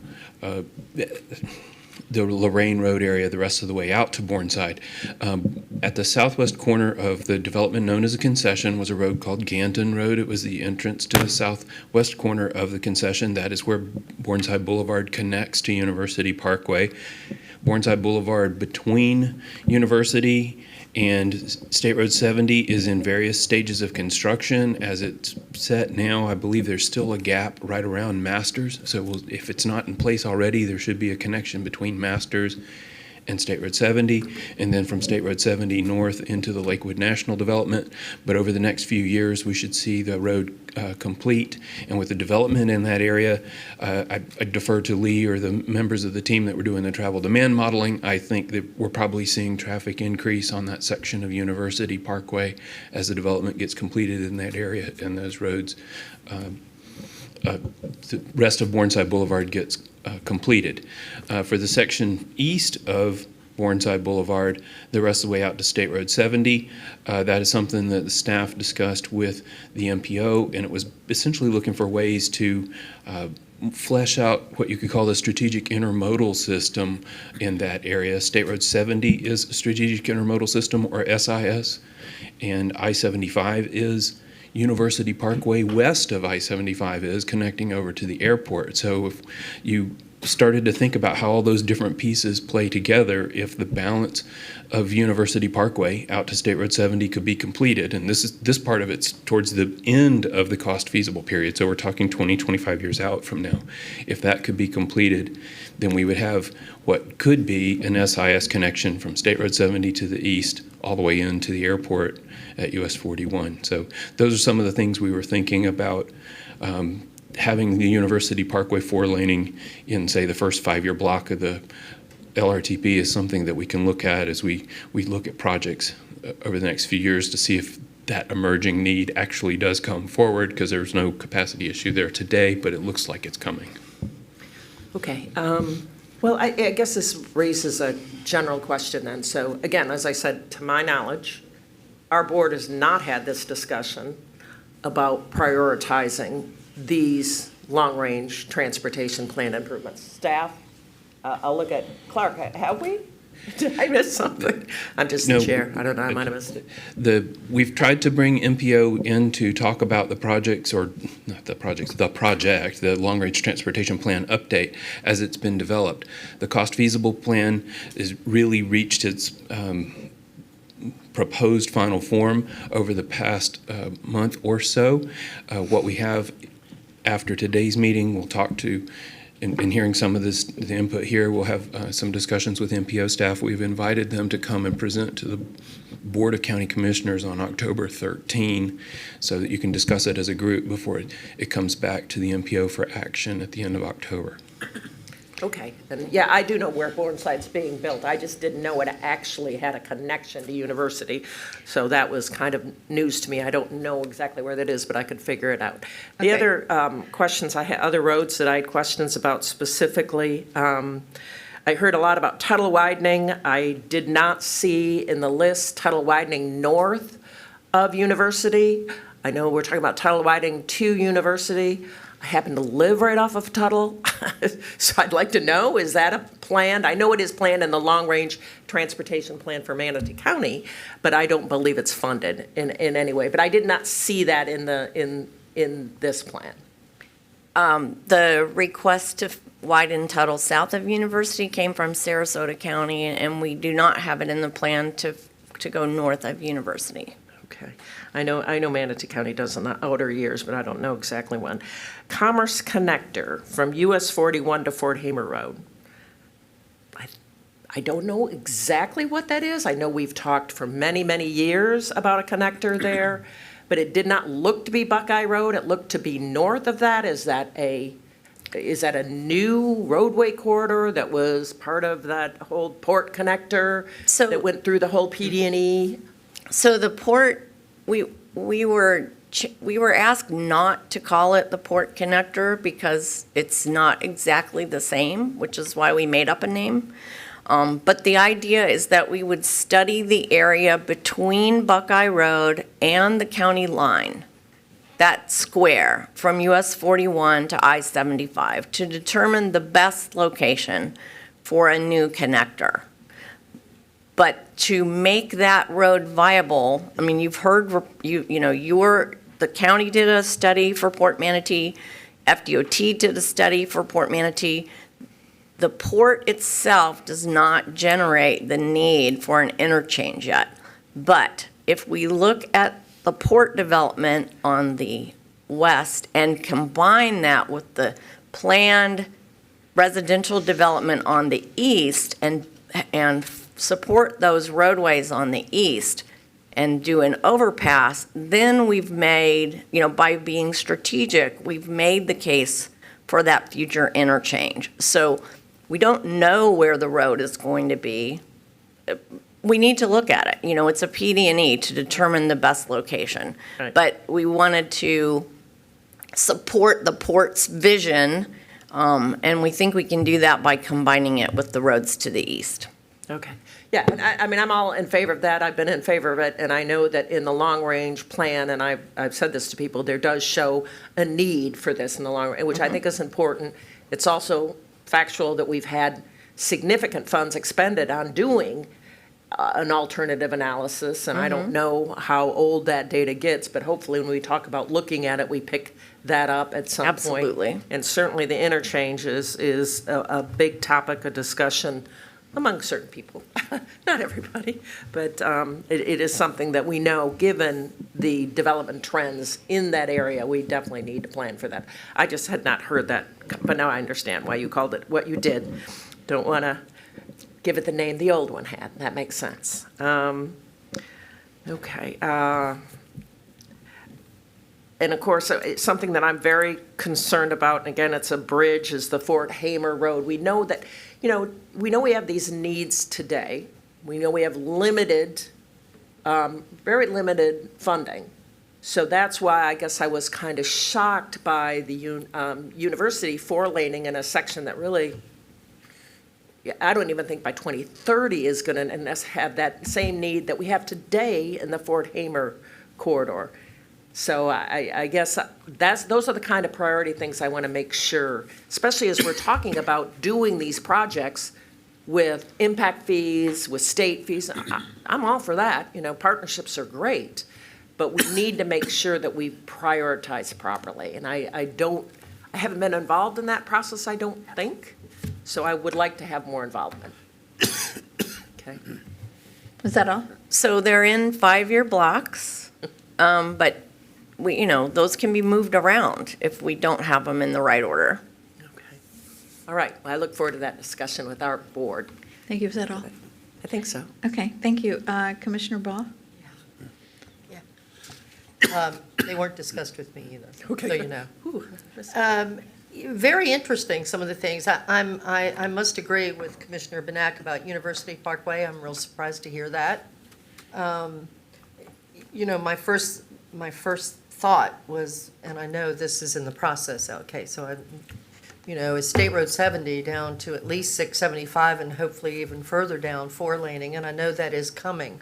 And I realize this is looking at 2045, but still, I think I'm probably more so in agreement with what Commissioner Benac said than opposite.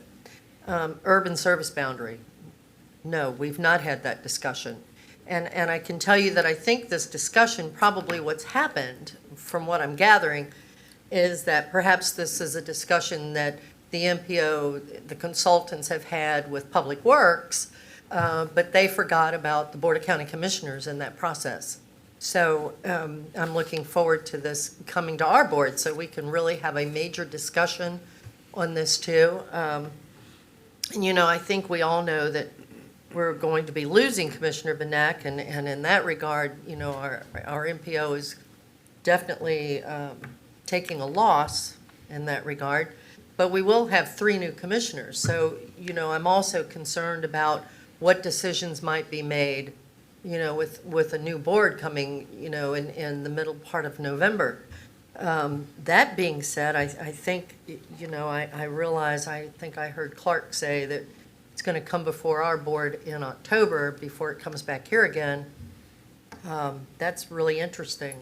I wish we had had some input in this before it got to this point, so maybe we would feel a little bit better about it, because I don't want it to be too late to be able to make some changes if the board should decide.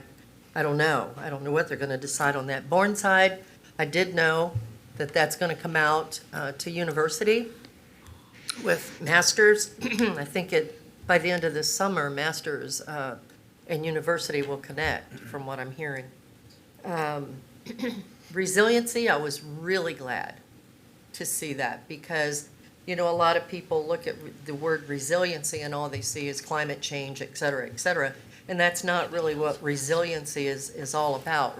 Resiliency is more about how quickly can we get back and sustain ourselves from a hurricane or anything along that line. So I'm really glad that resiliency is taking a larger part of the process with the MPO. I'll just leave it at that for right now, because I think probably our board needs to have a good discussion, particularly on University Parkway. I was real surprised at that one. I had no clue that one was coming, so thanks. Lee, you're always the best, and we love you. Thank you. Clark, did you need to make a comment? There was a question about some of the assumptions that went into the travel demand model related to population. When crash course in travel demand modeling, they try and replicate the counties as they exist in a base condition. Then they look at control totals for future year population and employment and find places for those in what they call zones in the model. And then they run the model again and see where transportation problems show up on a road network in that model. Well, when they do those population projections, they do come to the county's planning and transportation staff and ask questions.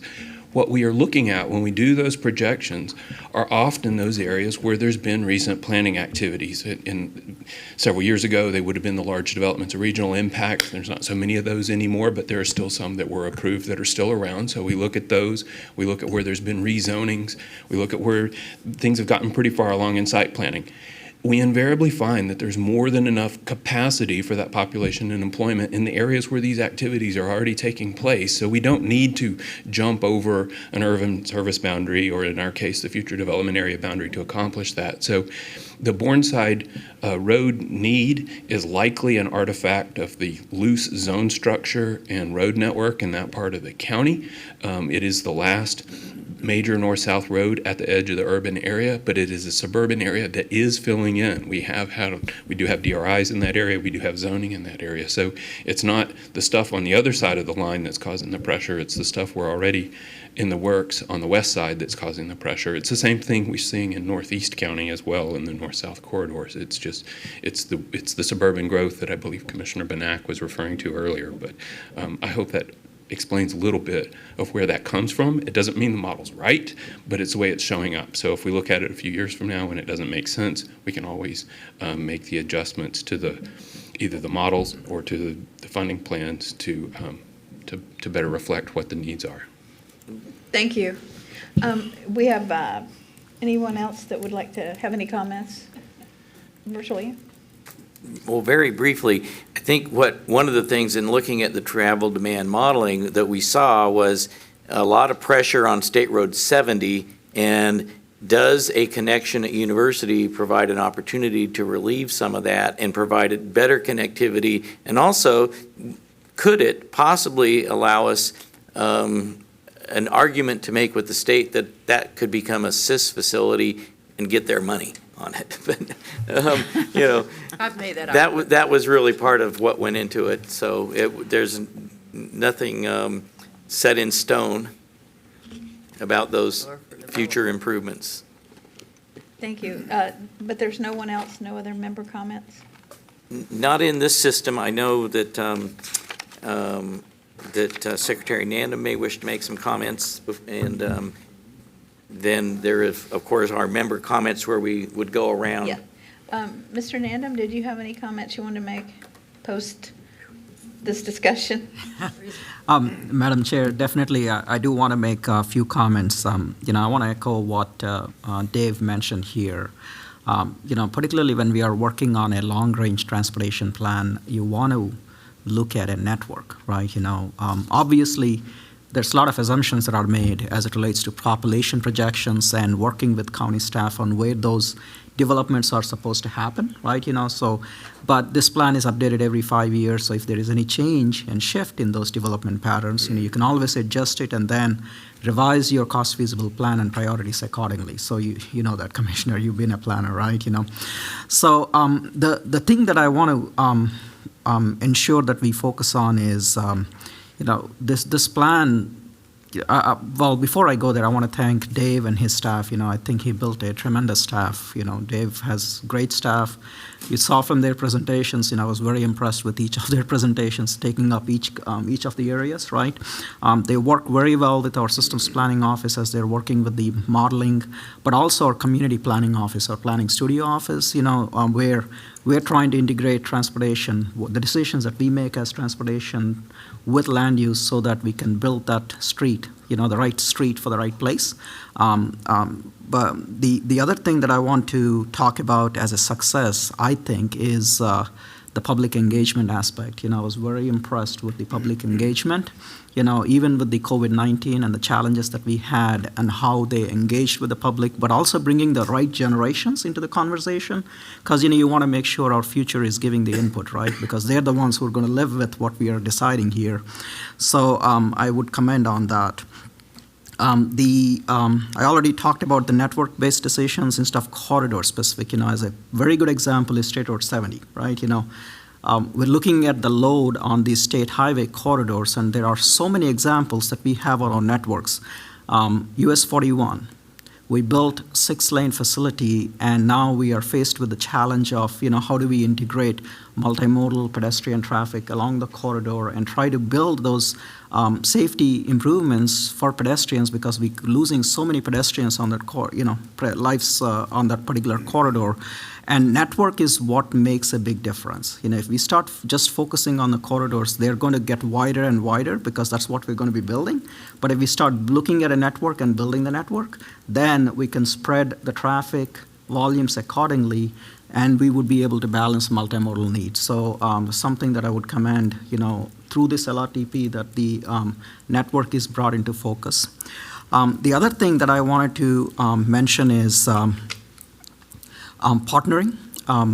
One thing that I found, and there's several examples that I can mention in the last 4 years as we are engaging with Manatee County and Sarasota County, all over our district, right?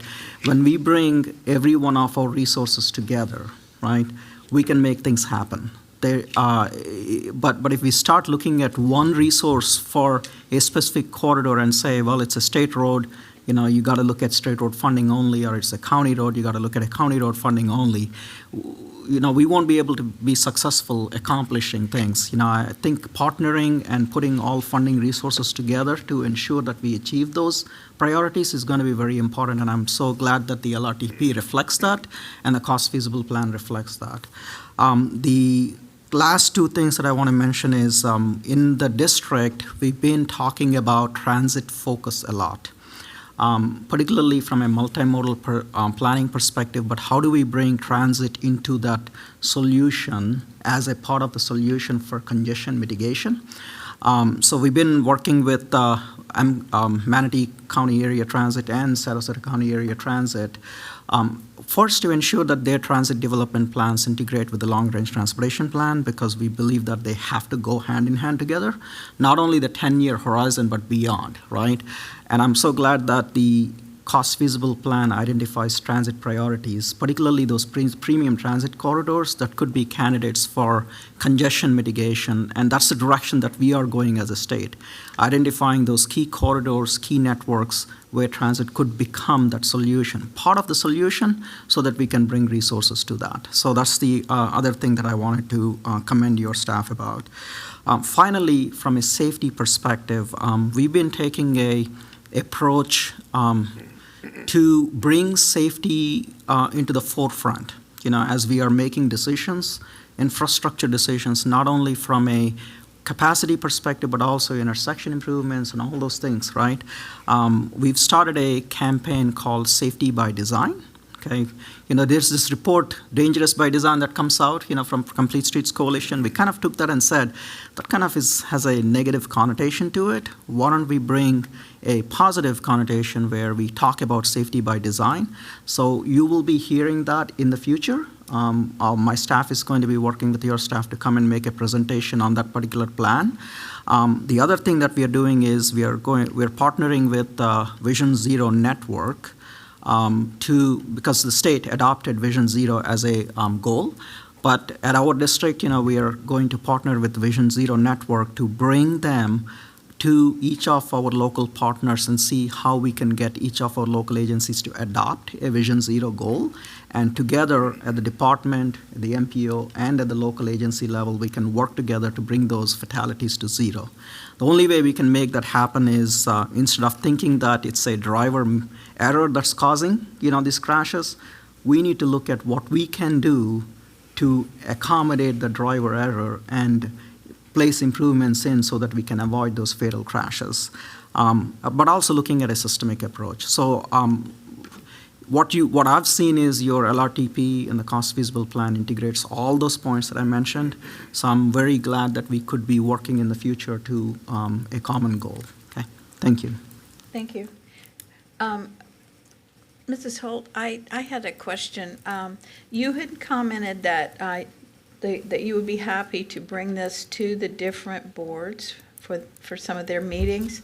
I think that would be a very, very good idea, and I think we, as many as possible, should take advantage of that, because I think encouraging each of our own board members to preview this meeting and also to invite them to your boards so some of these questions can be answered, because we need to be prepared on October 26th to move this forward. So I would suggest that, and go ahead and look at the Traffic Jam Tuesdays, because that's very, very informational. And I have to tell you, I was really, really impressed with the information that brought to the forefront. So if you haven't seen it, I'm sure it's still available online. Mm-hmm. So, but thank you for an awesome job. Thank you, everyone that presented this morning. Roll call for member comments. Yes, Commissioner Alpert, No comments. Commissioner Baugh. Just one comment. Like always, it was a fantastic presentation. We're very blessed, I think, here at the Sarasota Manatee MPO to have such a great staff that can put something like this together. I look forward to our board having more discussion on this, because I think, you know, we do have such traffic issues today, and we certainly want to try to see what we can do to be more proactive in the future to help alleviate that. And I think that that's going to be a main discussion for the new board when it comes on.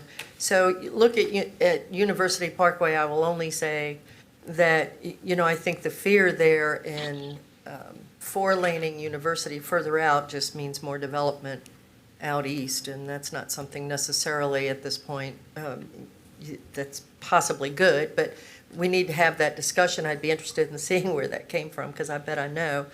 But at any rate, I'm looking forward to more discussion and working together to try to take care of some of the issues that we have. So thank you for all the work and effort.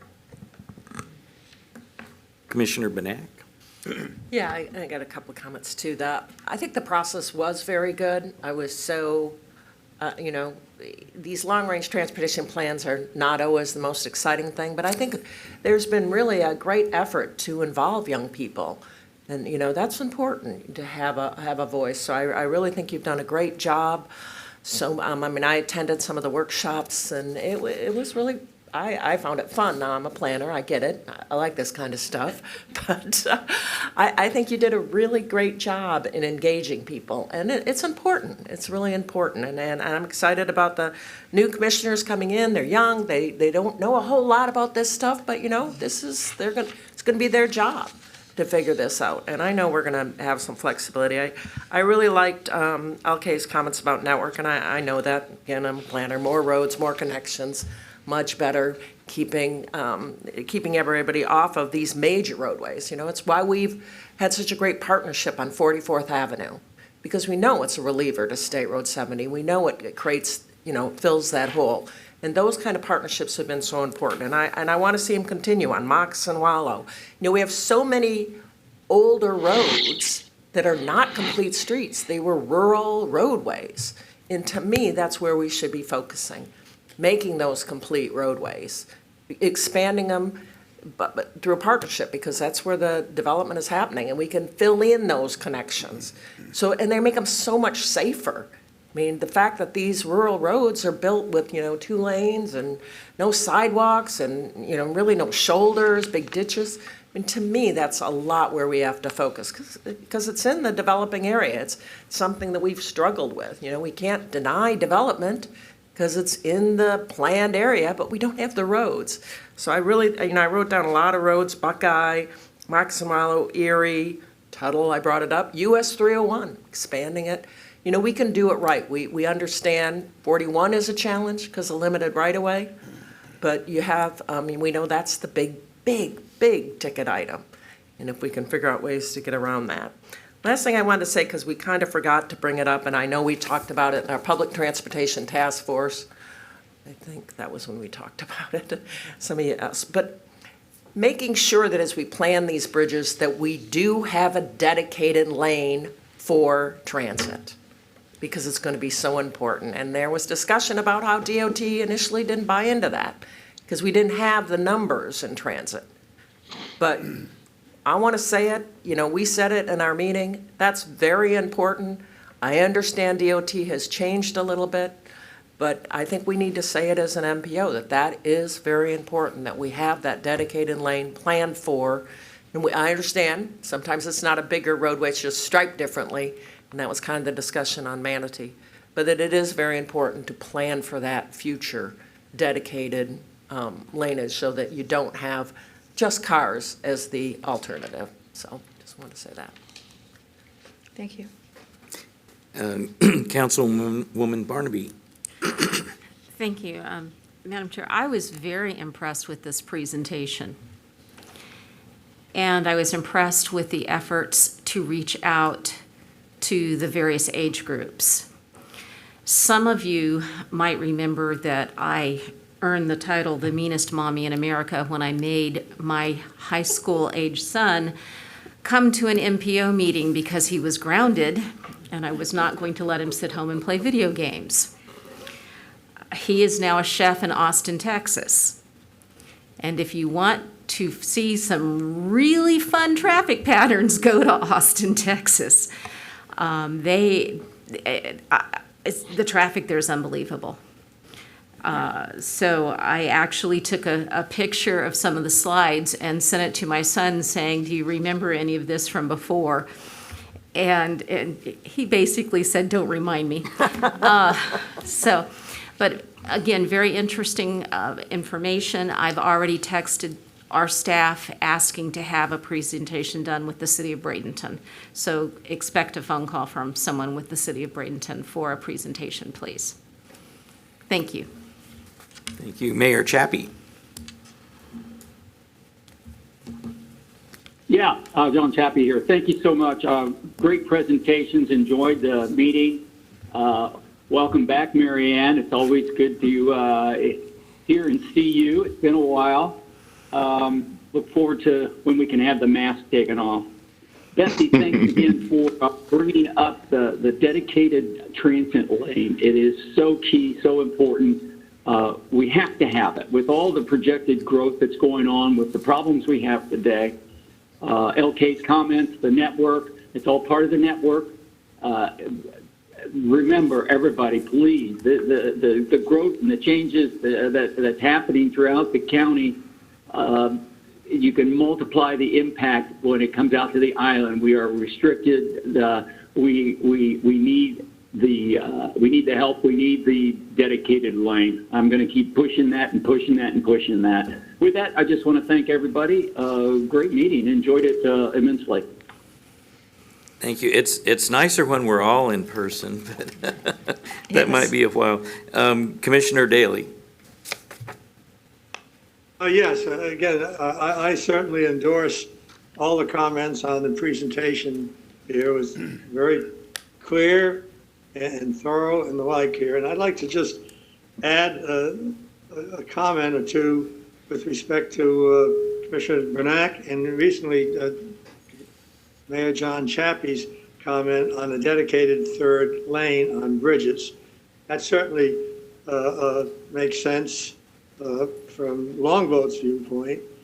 Also, and as part of the BITS presentation or the BITS recommendations as well, while we're thinking about or focusing on the bridges here, by way of example, Cortez and Manatee, likewise, for that third lane, I think we should also focus on the possibilities of a reversible lane daily. Obviously, a lot of the traffic in the morning during the season is focusing on getting to the beaches. Conversely, in the evening, it's focused, a lot of the automobile traffic is focused on departing from the beaches and getting over the bridges to Sarasota and to Manatee as well. So I think twofold, a transit-only and/or a reversible third lane on those bridges is something to really focus on as well. But again, a very fine presentation, and if it works, I might well be recommending here that we have a mini presentation to our commission here in October, hopefully. But thank you very much again. Thank you. Thank you. And I do believe in the text of the document, we will have policy language related to that, having room in the design of bridges for lane, so that a lane could be put in either a reversible and/or a transit lane. Commissioner Emmerich.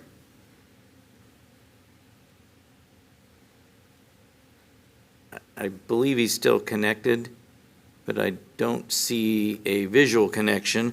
Councilman Sanders. Yes, thank you. Oops, sorry. Oh, there you go. Am I muted? Oh, Not okay. Thank you. Good presentation. And I with Councilwoman Barnebey look forward to a presentation from the MPO soon, because there were some things on there that I won't mention now, but have interest of mine as we're starting a expansion of the East Riverwalk from Manatee Hospital on over to a new park at Mineral Springs, and hopefully a new bike and golf path through the Bradenton Castle area. So that's a project that we're excited about, and it is funded. I asked at the Council of Governments a couple of weeks ago to bring up a pass-through road problem that we have in the city, and the county actually has authority over the roadway from 27th Street that goes out to 301 and the new road that we have at 44th Avenue.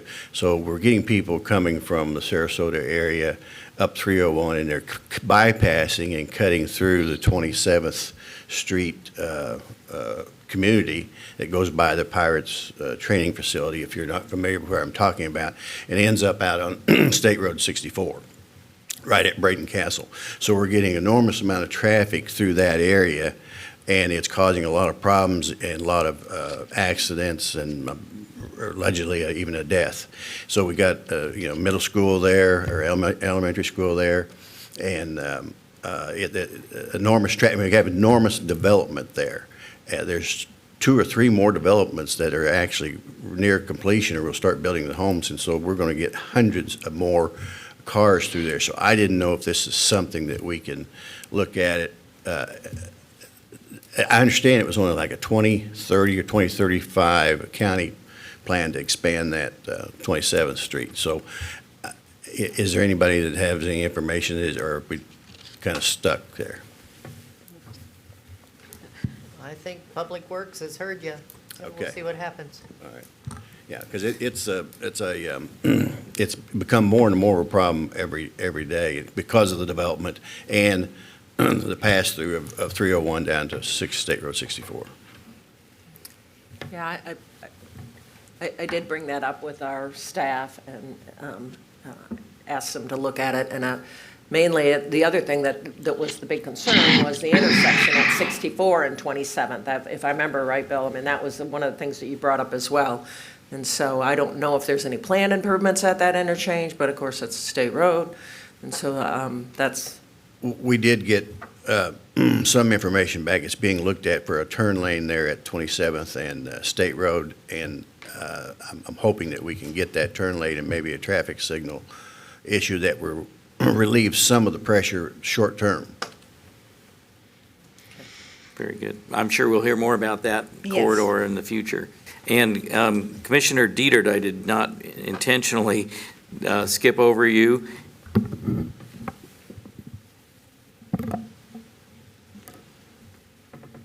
Do you have anything? I don't see her visually anymore, but there's still a phone connection, it looks like. But Seeing no and hearing no comments, Vice Mayor Newsom, I believe he might have left the meeting just recently as well. And I have Commissioner Luke has joined the meeting from Northport. But let's go to Commissioner Servia. Yes, thank you to the MPO staff for a great presentation. I have no further comment. Commissioner? Thank you. And Commissioner Shaw, I don't believe is still on. Yes, sir, I'm here. Oh, very good. Very good. I have to thank you for a job well done, staff, as usual, above and beyond. And I have no further comments. Thank you for today. I truly appreciate it. Thank you. Good. Commissioner Ziegler? No, I'm good. Thank you. Thank you. Thank you all for hanging in there with us. And Commissioner Luke, not sure when you joined for Northport. Did you have anything? I didn't have any questions. It was just an excellent presentation. Thank you very much for letting me join in. Thank you. Just to take advantage of Secretary Nandam being here, just offer one more opportunity. Did you have anything you wanted to mention? No, Madam Chair, I'm good. Thank you. I just want to take advantage of you being here, you know. The only thing otherwise that I would like to say is thank you to Manatee County for allowing us to meet here again. And it's a wonderful facility. And during the COVID-19 situation, it certainly has been helpful for us. And also to METV, an awesome presentation. And we will see you on October 26, 2020 at 9:30 a.m. I'm not sure yet where that location, where we'll be, but we'll be sending that all out to you. So make sure and invite all of your board members at each of your entities to watch this meeting and also to watch Traffic Jam Tuesday, the last version especially. Thank you all for coming, and meeting's adjourned.